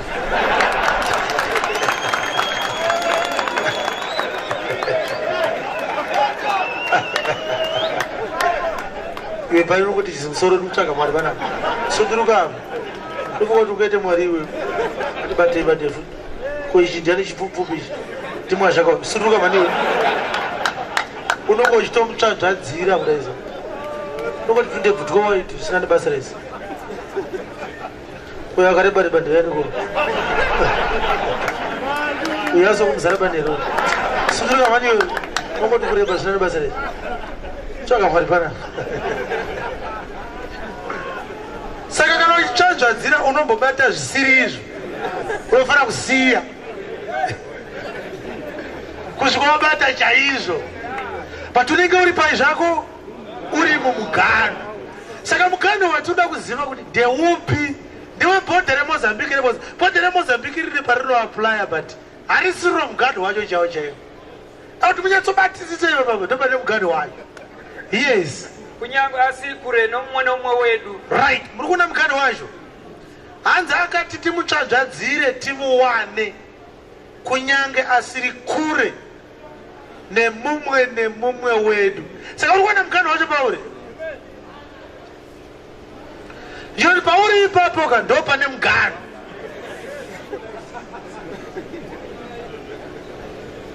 Wazvinzwawo? Timutsvanzvadzire timutsvage kunyange asiri kure nemumwe wedu. Ndichira kuti ndandigwene kufamba kuenda pavari apa ndichiri kunotsvaga Mwari tomutsvanzvadzira tiri patiri ipapo ndopatofanira kumuwana ipapo. Yes. Nokuti maari tino upenyu. Hakuna kuzvinzwa iwewe. Wamunzwere muganhu wacho. Upenyu hunowanikwa kupi? Saka muganhu unonzi chii? Iye ndiye muganhu wacho. Saka the distance between you and Christ is Christ. But not so fast. 35 the numbers. Verengai verse 1. Toda kuti tishandise the replica yenhau yemuganhu yakashandiswa naMwari kuOld Testament inonzi city of refuge. Yes, Numbers 35 verse 1. Zvino Ishe wakataura naMozisi pamapani eMoabhi. PaJorodhani paJeriko akati, rayira vana vaIsraeri kuti vape vaRevhi maguta ekugara panhaka yavakagara ivo, maguta mavangagara. VaLevhi vakanga vari rudzi rwakasanangurwa kuti rushumire Mwari. Ndo zvatakaita tiri a royal priesthood nekuti tiri vana vemuprista mukuru werudzi rwaMerikizedheki. Zita rake ndi Jesus Christ. Handiti? Saka zvakanzi imi garai sero kwamunoda kugara kwamapiwa but ipai maspecial nzvimbo kuvana vaRevhi. Yes. Munofanirawo kupa vaRevhi ruwa runopoteredza maguta avo. Yes. Vanofanira kuva namaguta mavangagara. Yes. Noruva rwavo runofanira kuva rweng'ombe dzavo nepfuma yavo nezvipfuwo zvavo zvose. Yes. Ruwana rwamaguta amunofanira kupa vaRevhi runofanira kutanga parusvingo rweguta ndokupoteredza guta kusvikira pamakubiti ane chiuru chimwe kunhiri dzose. Yes. Munofanira kuyera kunze kweguta kurutivi rwokumabvazuva makubiti ane zviuru zviviri, nokurutivi rwezasi makubiti ane zviuru zviviri, nokurutivi rwokumusoro makubiti ane zviuru zviviri. Guta riri pakati ndirwo runofanira kuva ruwa rwamaguta avo. Maguta amunopa vaRevhi anofanira kuva maguta matanhatu outiziro. Hanzi maLevites anogara muguta rinonziro cities of refuge. Yes. Amunofanira kuvapa kuti muurayi atizire kwaari. Anenge auraya nemistake anobva atiza onopinda pai mucity of refuge. Yes. Kunze kwaiwayo munofanira kuvapa maguta ana 42. Yes. Maguta ose amunopa vaRevhi anofanira kuva maguta ana 47. Yes. Ivo noruwa rwavo. Yes. Kana ari maguta amunotora panhaka dzavana vaIsraeri, kuna vana mazhinji munofanira kutora mazhinji, kuna vana mashoma munofanira kutora mashoma. Yes. Rudzi rumwe nerumwe runofanira kupa vaRevhi mamwe maguta sezvarakapiwa nhaka yarwo. Endai pavhesi ya 11. Munofanira kuzvisanangurira maguta ave maguta outiziro kwamuri. Yes. Kuti muurayi unouraya munhu usingaiti nobhoni utizireko. Ukauraya nemistake murayiro waiti unofanira kuurayiwawo, but kana wauraya nemistake hauurayiwe, unonotiza unopinda pai muguta reutiziro. Yes. Maguta iwayo anofanira kuva kwamuri utiziro pamutsivi, kuti muurayi arege kufa asina kumbotongwa pamberi peungano. Yes. Maguta amunovapa anofanira kuva kwamuri maguta matanhatu outiziro. Yes. Munofanira kuvapa maguta matatu mhiri kwaJorodhani, namamwe maguta matatu munofanira kuvapa panyika yeKenani. Verse 19. Mutsivi weropa ndiye unofanira kuuraya muurayi amene. Ukauraya unourayiwa nemurume anonzi the avenger of blood. Yes. Kana akasongana naye unofanira kumuuraya. Ukasanganikwa newe nemutsivi weropa wauraya, anoita sei mutsivi weropa? Anokuuraya akatotumwa naMwari kukuuraya.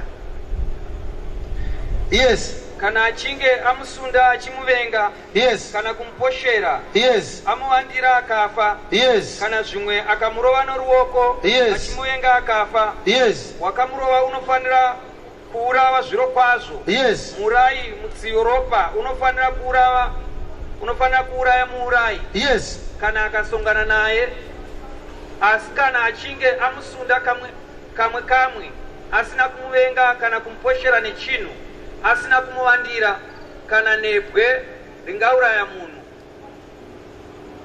akarikanda pamusoro pake asingamuoni akafa, iye nyakumuvenga kana kutsvaka kumukuvadza, zvino ungano inofanira kutonga mhosva pakati pomukuvadzi nomutsivi ropa nemirayiro iyi. Yes. Ipapo ungano inofanira kurwira muurayi paruoko rwomutsivi ropa. Yes. Ungano igomudzosera kuguta rake routiziro. Yes. Kwaakanga atizira. Yes. Zvino iye unofanira kugaramo kusvikira muprista mukuru afa. Yes. Iye wakazodzwa namafuta matsvene. Yes. Asi kana nguva ipi neipi muurayi akadarika mugano weguta rake routiziro kwaakanga atizira, mutsivi ropa akamuwana kunze kwomugano weguta rake routiziro, mutsivi ropa akauraya muurayi uyo, iye haangavi nemhosva yeropa rake.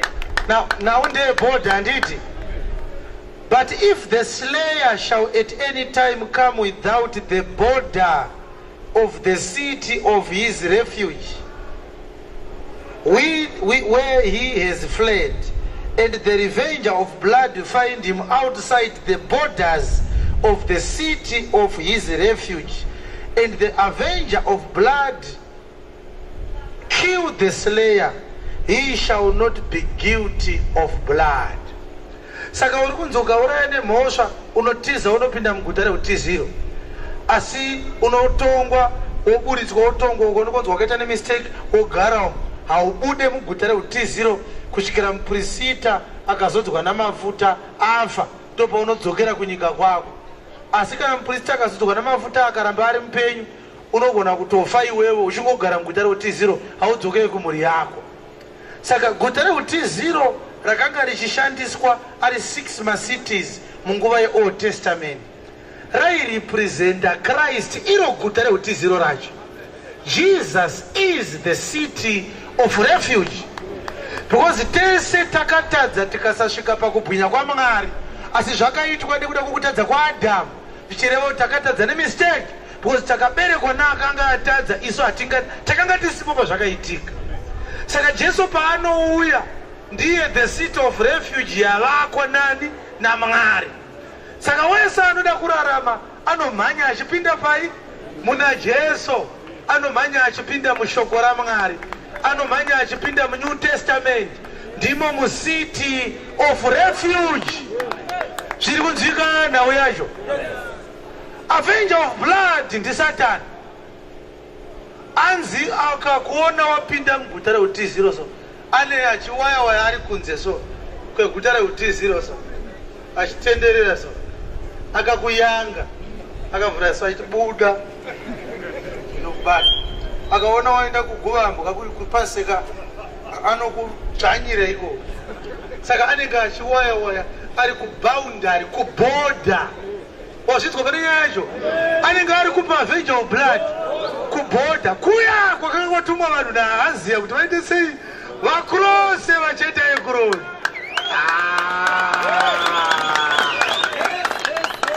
Saka pane tumatambudziko tinogona kukuwira. Nawi handina nguva dai ndaiverenga nyaya yacho. Yakaitirwa Shimei pakufa kwaDhavhidhi. Ngatingoti pakufa kwaDhavhidhi akadeedza Solomoni akati mfana ndaakufa but iwe wakapouchenjeri. Pane vanhu vatatu vandoda kuti udhile navo, vandakaita mhaka dzangu navo. Wekutanga ndiJoabhi mwanakomana waZeruya, akauraya vanhu vaviri vakanga vakarurama kumudarika. Akauraya Abhineri mwana waNeri, akauraya Amasa mwana watete Abhigail. Kana ndafa, make sure kuti Joabhi haachene musoro, anofanira kukurumidza kufa.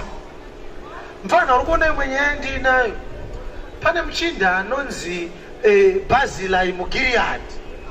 Wendoro uya wandaitiza mfana Absalomu apanduka, ndakakurosa rwizi Jorodhani ndikachengetwa naBarzilai.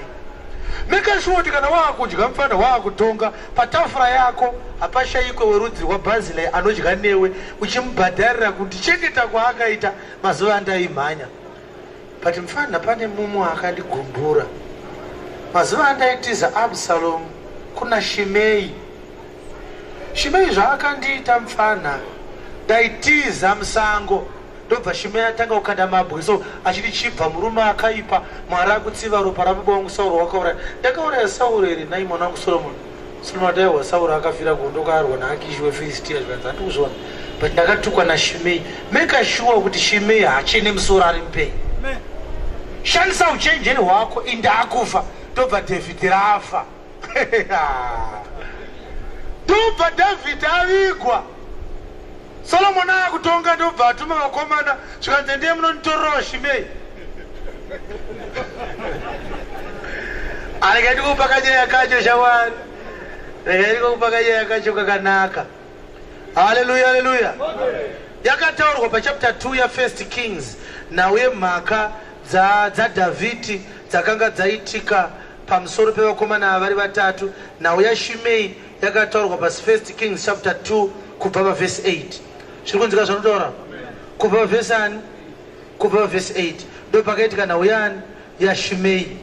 Shimei ndokubva adeedzwa naDhavhidhi akanzi mfana wakadii? Zvikanzi naShimei ndiri right makadii president, congratulations on your appointment as the new government, head of government and head of state and commander in chief. Zvikanzi naSolomon shut up, unoita kunge unondifarira sei? Wakatuka mudhara wangu kaShimei wewe. Zvikanzi naShimei ndaizviitireiko zvandakaita zviya zviya, ndakarasika, ndiregererei. Zvikanzi naSolomoni saka yakazoitika pavhesi 36 ndo pakazoitika rufu rwaShimei. Zvikanzi Shimei ndogona kuregerera ukaita munhu kwayo. Shimei zvandava kukutaurira, gara muno muJerusarema. Ende pavhesi 36 imi munzwe zvakazoitika. Ukagara muJerusarema unorarama kusvika wachembera. Musi waunokrosa Kidron Valley,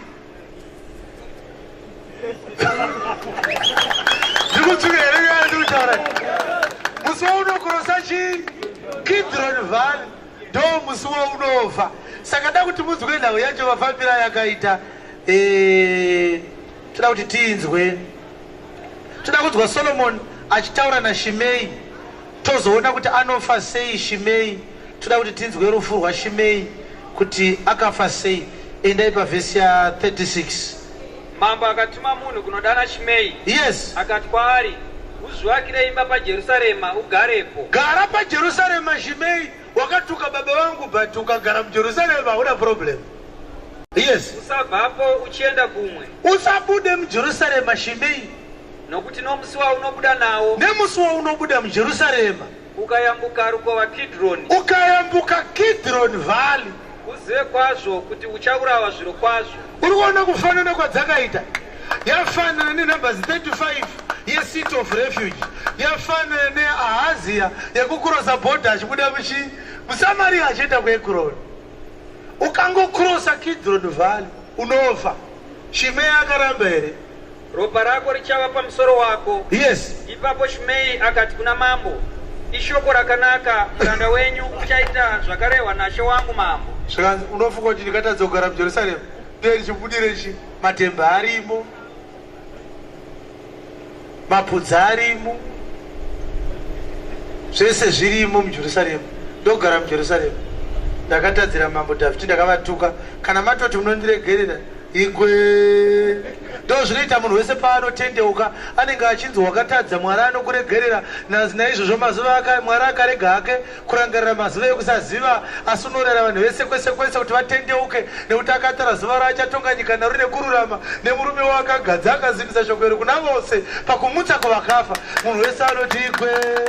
Unofunga kuti ndikatadza kungotenda shoko raMwari bedzi, ndochengeteka muNew Testament. Ishoko rakanaka rekuponeswa kwangu. Ndogara muNew Testament, ndogara mushoko raMwari, ndogara muna Kristu, ndobudirei.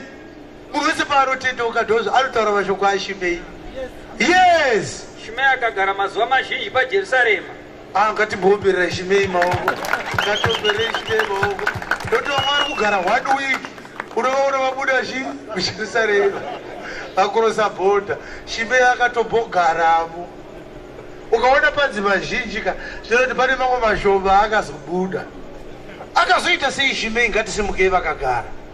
Akaita sei paakagara mazuva mazhinji? Zvino makore 3 akati apfuura. 3 years dzakatopfuura Shimei achiwaya-waya muJerusarema. Varanda vaviri vaShimei vakatizira kuna Akishi mwanakomana waMaaka. Ndobva varanda vake 2 vatiza ndokupinda muFilistia ndokunogara kumba kwaAkishi mambo weGati. Vakaudza Shimei vachiti, tarira varanda vako vari Gati. Uri kuona kuti Shimei haasiri akabuda? Akabuda ndiani? Varanda vaShimei vakabuda vakaenda kunogara kupi? KuFilistia. Ndobva kwauya information zvikanzi rutsvaga prosperity iri paNigeria. Iye anzi usabude, rwendo rwokuenda kuFilistia unokrosa Kidron Valley. Yes. Ipapo Shimei akasimuka akasungira chigaro pambongoro yake akaenda Gati kuna Akishi. Ndobva dzatosvika paKidron Valley, ndobva dzatombogeza tsoka zvikanzodzoka manje ndatadza chinhu ndiri kudzoka. Ndangonotora varanda vakuchena, handina kutama, katrip kabusiness 3. Yes. Shimei akatora varanda vake Gati, akaenda akanotora varanda vake akatodzoka. Mazvinzwawo? Yes. Zvino Solomoni wakaudzwa kuti Shimei wakanga abuda Jerusarema akaenda Gati akadzoka. Zvichireva kuti Solomoni anga aine vakomana vari monitor Shimei. Ndibadzasvika dzafana musapota muchitiza, ndakanzi ndisakurose Kidron Valley apa ndakokurosa because of you, but anyway ndadzoka. Handifuna kuti pane problem, ndikaita problem mafana, ndakanzi ndisakurose zvangu, but ndangokorosa chikono kutora yaniti after all ndadzoka, hapana problem. Handiti? Good. Yes. Mambo akatuma munhu kunodana Shimei. Zvikanzi endai munotora Shimei. Akati kwaari, handina kukupikisa naIshe here ndichikunyevera ndichiti uzive kwazvo kuti nomusi waunobuda nawo ukafamba kumwe uchaurawa zviro kwazvo. Iwe ukati kwandiri, shoko randanzwa rakanaka. Zvino wakaregereiko kuchengeta mhiko yawakapika kuna Ishe nomurayiro wandakakurayira? Mambo akatiwo kuna Shimei, iwe unoziva kwazvo zvakaipa zvose zvakaitira baba vangu Dhavhidhi. Naizvozvo Ishe uchadzosera zvakaipa zvako pamusoro wako. Nhau yako mfana ine watina kukonana ndeyamudhara. Wakatuka baba wangu, zvino ndakakuchengeta, ndakakuregerera mfana. Ndikatusa kurosekidwe mfana, zvino wakurosa. Yes. Asi Mambo Solomoni ucharopafadzwa. Zvikanzi kana wafa mfana, inini ndicharopafadzwa kana wafa. Nechigaro choushe chaDhavhidhi chichasimbiswa pamberi paIshe nokusingaperi. Ndicharamba ndichingokurumbira iwe unenge wafa kudhara. Naizvozvo mambo akarayira Bhenaya mwanakomana waJehoyadha. Iye akaenda akandomuvamba ndokumuuraya. Saka Solomoni aive nemuchinda waaigara naye ainzi Bhenaya. Ukaona Bhenaya adeedzwa, hausi munyengetero kukubaya. Zuro ndizuro Joabhi akazonobata nyanga dziri mutemberi. Zvikanzi endai munoudza kuti Joabhi ngaauye kuno. Joabhi akati ndofira muchechi. Zvikanzi Bhenaya kwamuka basa kutemberi. Akanokwatanurwa pachechi akabayiwa naBhenaya. Saka vanhu vese vakasiya vanzi naDhavhidhi tonga nhau dzavo akavauraya. Saka kuCity of Refuge kuNumbers 35 zvanzi kunze kweguta kuna avenger of blood, mutsivi weropa. Kukingdom yaSolomoni kwanzi kunani? Kuna Bhenaya anokubaya. Akavhomora munondo Bhenaya akabaya Shimei akafa. Nyamba munondo ishoko, but pane minondo miviri, pane waMwari koita waSatani. Zvichireva kuti Bhenaya akaburitsa munondo anotoshandira mambo sezvinoita antikristu. Akatotenderwa kudai kuti aparidze vhangeri yake yenhema. Ukaona Mwari akuda kukuparadza, anorayira Satani kuti avhomore shoko rake akubaye naro. Saka vaTesalonika chapter 2 verse 10 inoti zvavasina kugamuchira rudo rwechokwadi kuti vaponeswe, Mwari akavatumira a strong delusion kuti vatende nhema, kuti vese vakaramba zvokwadi vatongwe vaparare. Nhau yakanga yataurwa nayo kuna Shimei yanga yakanaka. Gara muJerusarema unorarama. Zvikanzi chi shoko renyu rakanaka. Nekuti nhau ndeyechii zvayo ndeyeshoko. Nhau ndeyeshoko raMwari. Jesus is our seat of refuge. He is our Jerusalem. He is the New Testament personified. Jesu ndiye mugari waunobuda maurizo. Kana uchita ndatenda Mwari ngaandiregerere ndatenda shoko rake ndoda kuponeswa, unenge uchipinda muna Jesu. So bhuku yataverenga kuTesalonica yati maari, nekuti upenyu hunowanikwa maari Jesu, upenyu huri maari. Anoti paJohn 15 garai mandiri ndigogara mamuri. Iverengei, nekuti vamwe vanozoti aiwa tanzi tigare muguta reutiziro kuti Jesu ndiye guta racho sei. Hallelujah. Zviri kunzwika verse 7 tangire pa6. Kana munhu asingagari mandiri unorashwa kunze sedavi ndokuoma.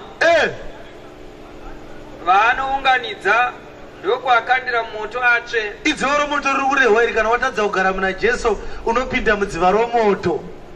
Yes. Kana muchigara mandiri namashoko angu achigara mamuri, kumbirai zvamunoda muchazviitirwa. Yes. Baba vangu vanokudzwa naizvozvi. Azvita. Saka nhau ndeyekugara munani zvamo? hanzi garai mandiri ndigogarawo mamuri. Saka nhau ndeyekuti Ahazia akati endai munokorosa bhodha muende EKRON. Saka isu taifunga kuti kukorosa bhodha kubuda muZimbabwe, asi tazoona kuti guta rachona harinzi Zimbabwe, rinonzi City of Refuge, rinonzi Jesus Christ, rinonzi Word of God. Saka kukorosa bhodha hakusi kubuda munyika, kukorosa bhodha kubuda mushoko raMwari. Zviri kunzwika? Kukorosa bhodha kuita sei? Kubuda mushoko raMwari. Zvichireva kuti unogona kutobuda mushoko raMwari uri pamba pako, usina kumbobuda kuvhara dhoo nekukorosa nekuvhara gate, uri mumba mako maunorara miya mubedroom mako unokorosa bhodha uri mubedroom mako. Ha, iri kudzokere nhau iyi. Unongoreka zvimwe zuva so wakuti ndakumbonoshandirwa zvandinyanyira. But pane chinhu chakafanana pavanhu vaviri chandinoda kuona kuti muri kuteerera uye pano babata pfuma. Nditaurirei kuti chii chakafanana chakaitika kuna Shimei nechakaitika kuna Ahazia, chinhu chiri identical chakada kuti chivakonzerese kubuda mubhodha. Chii? Handimuzoti Ahazia akatyoka udyo, Shimei akatizwa nevaranda vake. Chii chakavakonzeresa kuda kubuda? Chakafanana, kuda kurikava. Ngativaomberere maoko. Inyaya yezvinhu. Bhodha rinowanzokoroserwa nhau yei zvayo yezvinhu. Aida kurikavha musana wake, Shimei aida kurikavha varanda vake. Ndo zvakamutuma kuita sei zvako kuda kukurosa. Shoko ndokubva razoti rakasvika kuna Elijah muTishibi rikati simuka usangane nevaranda vaAhazia uvati zvanzi naMwari wehondo, muno munyika hamuna here Mwari? Zvamakuda kunokurosa bhodha kuti mubvunze Bherizebhabhu mwari weEKRON. Saka nhau iri kutaurwa naElijah ndo yabvunzwa naSolomoni kuna Shimei, handina kukurayira here kuti nemusi waunobuda muJerusarema ndiwo musi waunofa? Solomoni achitaura mazwi iwayo ndiJesu achakubvunza musi waachatonga nyika, handina kukurayira here kuti upenyu huri maari ukabuda mushoko raMwari unobva wafa? Hazvina kutaurwa here izvozvo? Haleluya, haleluya. But vanhu vanotaewa, isu hatina kuti takabuda zvachose, taida kurikavha chete. Vakomana vandakatuma EKRON havana kunge vaine mabhegi kuti vakutotama. Kaingove kaIrani kekungonoba kakari katransaction. Bherizebhabhu mamba anopora here, tipe makwata acho, tipe chigubhu chacho, wristband, totodzoka. So uri kuona kuti vaida kunodzoka vakatakura ngwanda dzekunze kwebhodha vachipinda nadzo mubhodha. Nyamba chakatumirwa Elijah kuti vasanganikwe navo vasati vakurosa bhodha. Mwari ada kuprotecta identity yebhodha kuti irambe ina Mwari mumwe chete, nekuti musi wamunopinda muSamaria makabata zvaBherizebhabhu matovana vana Mwari vaviri muSamaria. Saka vakadzidzokerai vasati vasvika. Ndada vakauya vakabata shinda nemafuta aBherizebhabhu. Kutongobata zvaBherizebhabhu watova naBherizebhabhu. Shamwari, papa tiri kuti chengeteka mushoko raMwari pepe. Hatisi kungodaro for the sake of a cosmetic objective. Idea ndeye kutorarama chaiko. Mwari haana kurambidza Ahazia kutsvaga rubatsiro, akamurambidza kutsvaga rubatsiro kune mumwe Mwari asiri wemuno. Saka kana zvichinzi muno munenge muchirehwa mushoko raMwari. Pauro anoti handinyari neivhangeri pa1:16 dzavaroma, nekuti isimba raMwari kune vanotenda kuti vaponeswe. Saka mushoko raMwari mune simba, but vanhu havasi kuda kuchengeteka mubhodha. Vari kuti mune tusimba tunotuziva, asi kana ndaakuda kuroorwa mati ndingapondere muno. mushoko chete zvekungogara so ndichinera manotsi so ndotororo zikana ekaiti pokurosa bhodha todzoka manje manje. Vanhu vane zvimwe zvavanofunga kuti simba riri mushoko harikwane kuzviadhiresa. Ndo pavanozoti ndipei bhongoro ndinotora varanda vangu kuFilistia, ndichakurosa Kidroni mbichana ndobva ndadzoka. Saka unonzwa achiti I believe the word of God. Kosei wakapfeka wristband, wristband riri kunze rine power rekudzinga varoyi. Saka anofunga kuti shoko raMwari harimuprotecte kubva kuvaroyi. Zvichireva kuti simba riri muguta muJerusalem, museat of refuge, mushoko raMwari. Because Jesu watinaye ari muword dimension. Kana watowana shoko watowana Jesu. Nekuti shoko rakanga riri kuna Mwari, shoko riri Mwari. Saka haugone kuti ukawana shoko raMwari woti hauna Mwari. Kana uine shoko ndiwe munhu ana Mwari chaiye. But vanhu vaina Mwari ari kuonekwa mushoko vanoti hazvina kukwana. Saka pane word rinonzi supplement kana kuti augment. Zvichireva kuti ndikamira kudai so ndikatadza kuramba ndakamira ndega ndotenga tsvimbo ndobva ndaizembera. In other words, ndiri kusupplementa simba riri kumusana watadza kundimisa rindiri ndega netsvimbo yandaita sei yandatenga. Saka ndo zviri kuita anonzi macharms ari kuwanikwa munyika muno pachinzvimbo chekuti ungovimba kuti shoko raMwari rakakwana kuadhiresa upenyu hwako hwese. Nekuti shoko rinoti pa11:3 dzavaHebheru, through faith we understand that the worlds were framed by the word of God, to the extent that the things that we see were not made out of the things that are visible. Ichiroti zvinhu zvinoonekwa zvakagadzirwa neshoko risikaonekwi. Ndichiritaura so you can't see it but you can only hear it. Zvese zvatinoona zvakaitwa neshoko raMwari. Hallelujah, hallelujah. But kune vanoramba kuti shoko rakaita sei zvaro rakakwana. Unozonzwa kuti ndinaloncha chinonzi chibaba chacho. Uyai nazvo ndizvinamatire. Rimwe zuva ndapedza kuparidza mumwe wakaene CV yake panapa. Zvikanzi namatirai CV yangu ndiwane basa. Hapana pakanzi vanotenda vachanamatira mapepa vanhu vowana basa. Arikuda kuwana basa mapepa here kana kuti ndiwo wakabata mapepa? Aida kuti ndisiye munhu akafirwa pamuchinjikwa ndichiisa maoko pamapepa anogona kutofuma aiswa mubhini. Makambani akanetswa nekuwanda kwamaCV anokanda mubhini. Saka kana CV randanamatira raiswa mubhini, priya inopindawo futi mubhini. Iko kungofunga benzi kuti ndaparidza shoko rakadai oda kunamatirwa, unotorine mweya wokukurosa bhodha. Kana ndichiparidza shoko raMwari, ruoko rwaMwari rwatobata upenyu hwako. Zvinokuchinja upenyu chii? Kuti nditaure kuna Mwari kana kuti Mwari ataure kwauri? Chii chingachinja upenyu hwako iwewe? Anditi kana ndichitoparidza ndiMwari ari kutaura kwauri? Kosei uchida kuti kana Mwari apedza kutaura itozopedzesa kutaura? Wakambona president vachiti kana vapedza kutaura zvavataura zvinowedzerwa? Wakambozvinzwa?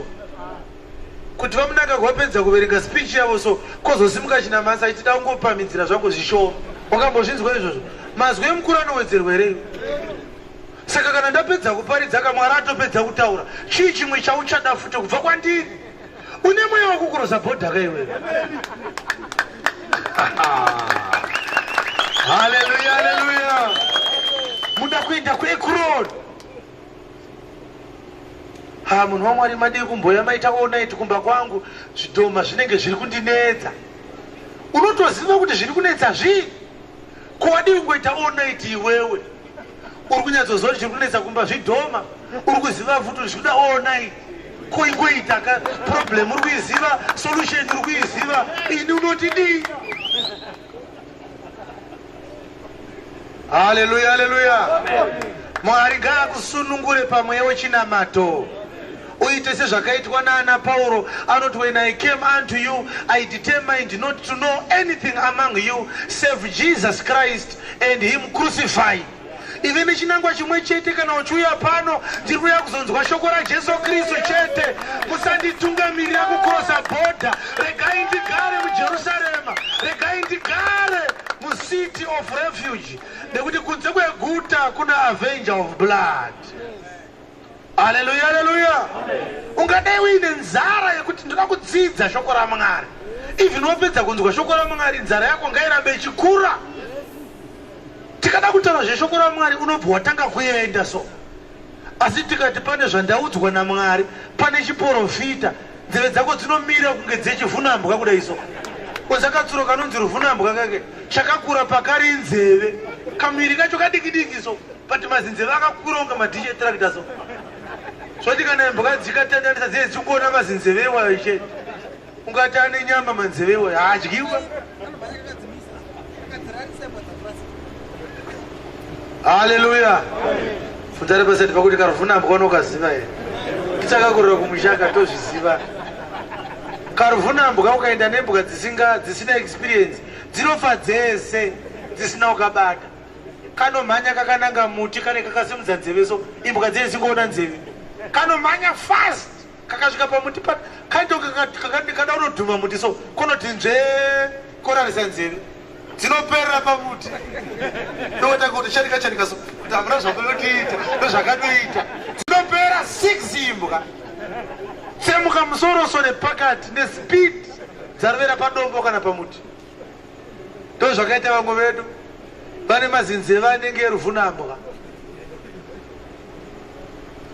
Ukaona kakubatwa kana saka imbwa dzinofunga kuti aka takabata kane kasati kane kada kuti dzirijuse speed dzitaita sei. Ukatodzoka kachichema kasati kabata unodzoka kuti imbwa dzototi ndiyani akabata dzakawanda pamwe pana akabata izva dzosara dzifemburuka kaenda. Unofanira kuti uchengeteke mushoko raMwari. Chinhu chaunofanira kunge uinacho pamafingertips ako apo ishoko raMwari. Kwete zita remunhu waMwari nekumusha kwaanobva netaipi yemota dzaainadzo hazvikubatsire. Chengeteka muJerusarema. Shimei ukakrosa Kidron Valley kuna Benaya anongonzi muvambe unourayiwa with the king's authority. Pane vanhu vari kuvhiringidzirwa upenyu hwavo Mwari achizviziva asi vachivhiringidzwa naSatani. Mwari achiti makabudireiko mushoko maiendepi. Unonzwa achiti shoko renyu ndakariviga mumwoyo mangu kuti ndirege kukutadzirai. Haleluya. Zviri kunzwika. Heaven and earth may pass away but my word will abide forever. The only thing zviri panyika pano chinogara nokusingaperi ishoko raMwari. Saka ufanire kubuda mushoko raMwari. Ndiwo mugano watakapiwa kuti timutsvage timbate timutsvanzvadzire mumagwaro. Tikavhura gwaro so tatotanga kumutsvanzvadzira tabata toti Abraham toti aiwa asiriye kuseri kwaAbhurahama ndokwaari Mwari. Saka zvanzi akatitemera mugano kuti timutsvanzvadzire timuwane zvaasiri kure nemumwe wedu. Nekuti kana watongonzwa shoko raMwari watowana Mwari. Hauna nidhi yekurara mugomo uchiita seucharumwa nechiva uchiti ndiri kutsvaga nyasha. Mwari haasi gudo rinowanikwa mugomo. But nhau kutsvagwa kwaMwari yakapedzeswa ka nemupostori ndo vhesi yede kupedzesera endai pa 10:6 dzavaRoma ndo payakapedzeswa vhangeri yekutsvagwa kwaMwari. Teerera kwazvo. Asi kururama kunobva pakutenda. Kunoti kudii? Kunoreva kudai. Dzokorodzai. Asi kururama kunobva pakutenda. Yes, dzokorodzai. Asi kururama kunobva pakutenda. Dzokorodzai. Asi kururama kunobva pakutenda. Kururama kunobva pakutenda. Kunoti kunoreva kudai. Zvichireva kuti kururama kunotaura. Kururama kunobva pakutenda kunotaura kuchidai. Kunoti usati mumwoyo mako. Usati mumwoyo mako. Ndianiko uchakwira kudenga. Ndiani achakwira kudenga? Ndiko kuburusa Kristu. Kuti aburutse Kristu atifire pamuchinjikwa. Kana ndianiko uchaburukira kwakadzikadzika. Ko ndiani achaenda kuHadesi? Ndiko kuburisa Kristu kuvakafa. Kuti musi wakafa Jesu vanhu vakasara vakabata musoro so. Zvino zvaakanzi iye akafa akakwira ndiye akatanga adzika kumwoyo wenyika. Zvino zvaaenda kumwoyo wenyika anonomutsa ndiani? hanzi kururama kunoti usafunga uchidaro. Kururama kunoti usati mumwoyo mako ndiani achakwira kudenga kuburutsa Jesu. Kururama kunoti usati mumwoyo mako ndiani achaburukira kwakadzika ndiko kumutsa Jesu kubva kuvakafu. Asi kunorevei kururama? Asi kunoreveiko? Kururama kunoti shoko riri pedyo newe. Takachipfungwa tichaita ruzha pakutenda Mwari.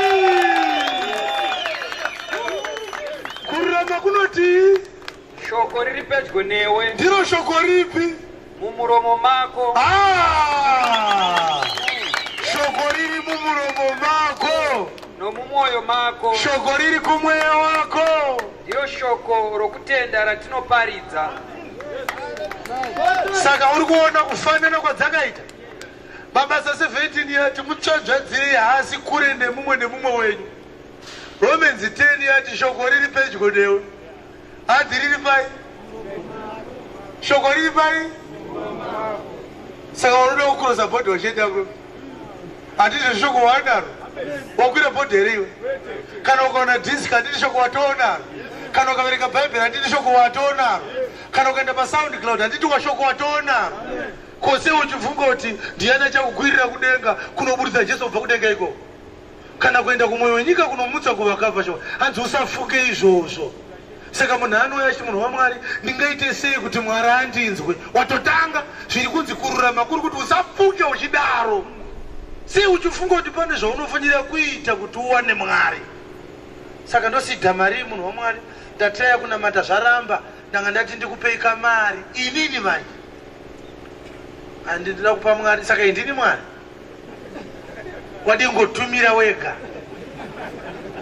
Handindi munoti munozivana nani ingobatai kamaraka. Mwaka yapana pakanza ndati ngonitaurira chamunoda ndikutengerei. Because zvangu hazvi kufamba tiri mota 2 dzakatozotengeswa nezimura pabhodha. Saka ndingofunga kuti pamwe Mwari pamwe ndikasidha zvinofamba. Ndikati hapana chandura kutengerwa newe. Baba wako havana kukubhipa here nezuro. Zvikati komazviziva sei zvakaitika. Ndikati mweya waMwari uri mandiri wanga uripo pazvakaitika. Unozviziva kuti baba wako havana ndau izvezvi. Ndikati musadaro munhu waMwari ndikati chichorafonyera uvabvunze. Uda kunditengera sutu baba wako wakapedzisa kuvatengera sutu rini? Kanzi na baba wangu hatinzwisisani. Kati akakuudza kuti baba vanotengerwa sutu kana vachinzwisisa ndiani? Wakamunzwa pachinzi baba ngavanzwisisa. Iwo pavanenge vachinzwisisa unenge uchiitei?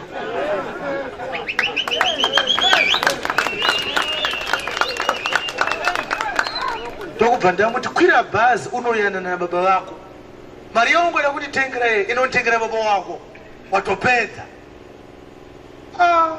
Ukasachenjera munhu waMwari unoreplace munhu akabereka munhu panyama chaipo. Kune vanhu vasisade kuona vabereki vavo nekuda kwechechi dzavanopinda. Parisati paridze chidaro chaMwari. Baba vako mubereki wako vakakuyamwisa amai vako usinganamati iwewe. Sei uchifunga kuti vanofanira kutanga vanamata amai vako kuti vadye shuga yako iwewe. Pavakakubvisa manapukeni wainamata here. Akakudzora zvokuchengeta vabereki zvine chekuita nekunamata ndiani? Paukamera mazino wainamata here. Mwari akadii kuti uchazomera kana wakunamata. Ungadai izvo zvisina kana zino keyo uine manyada ega ega. Toti kweinda anamate. Kunamata akakumere mazino. Mwari akakupa mazino usinganamate. Wakuti haudi kuchengeta mubereki nekuti anamate kuchechi kwaunopinda. Inda uri fuza rakadaro iwe. Hatiparidze shoko tichidaro shamani. Chengeta mubereki wako. Kana usingatochengeta mubereki uri gava izvezvi wakamira pana. Uri gava. Inda akamira pano ndochengeta mubereki wangu. Enda handimuchengete nekuti anonamata. Haanamata. Totozviziya. Totenga shuga. Grocery chidu chero. Torivhesa mota totoburitsa grocery. Muri kungodya nekuti muri mubereki. Hazvina chekuita nedenga. Zvimapedza kudya muchangonotsva stew. But musati matsva imbotsenga izvenyu. Koma tadzidzwa nazvo. Yes. Unochengeta mafundisi kusvikira mukadzi wako akutengerwa mabhurugo nanasisi vake. Chingosidha chete. Akubereka vana. vakubvarirwa mazambia. Sheketa munhu waMwari. Vakadzungaira. Vanhu vakaita sewa vafanire kuvhota futi. Vanozotisira munhasiri. Musakrose border vadikani. Simuzarokorwa kundinamati. Musakrose border vadikani anditi? Musakrose border anditi? Baba ndiri kutendai. Ndimi mutsvene. Takagoverwa utsvene hwenyu. Tinokutendai nekuti makatikoka kwamuri.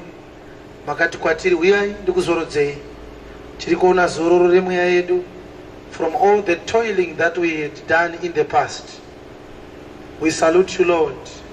We submit ourselves, we surrender unto you. We cannot add anything unto you, neither can we take anything out of you. You are the epitome of sufficiency and righteousness. We have providence, provision of all that we require in this life and in the life to come. Thank you for such a correction. Thank you for such edification. Thank you, Lord, for making it possible that we may come to partake of this heavenly food. You paid a steep price on Calvary, that we may be purchased unto God, that we may become his people, his sons. We are sanctified through your blood. We honor you in your wonderful name. Amen. Kumbira Jesu maoko. Tatishokora nasi rinonzi EKRON anditi. Saka ukada kukurosa unoita sezvako unofa. Usabude mushoko raMwari. Kana ari pari kunzwa kuti Mwari wamudana kuti aponeswe.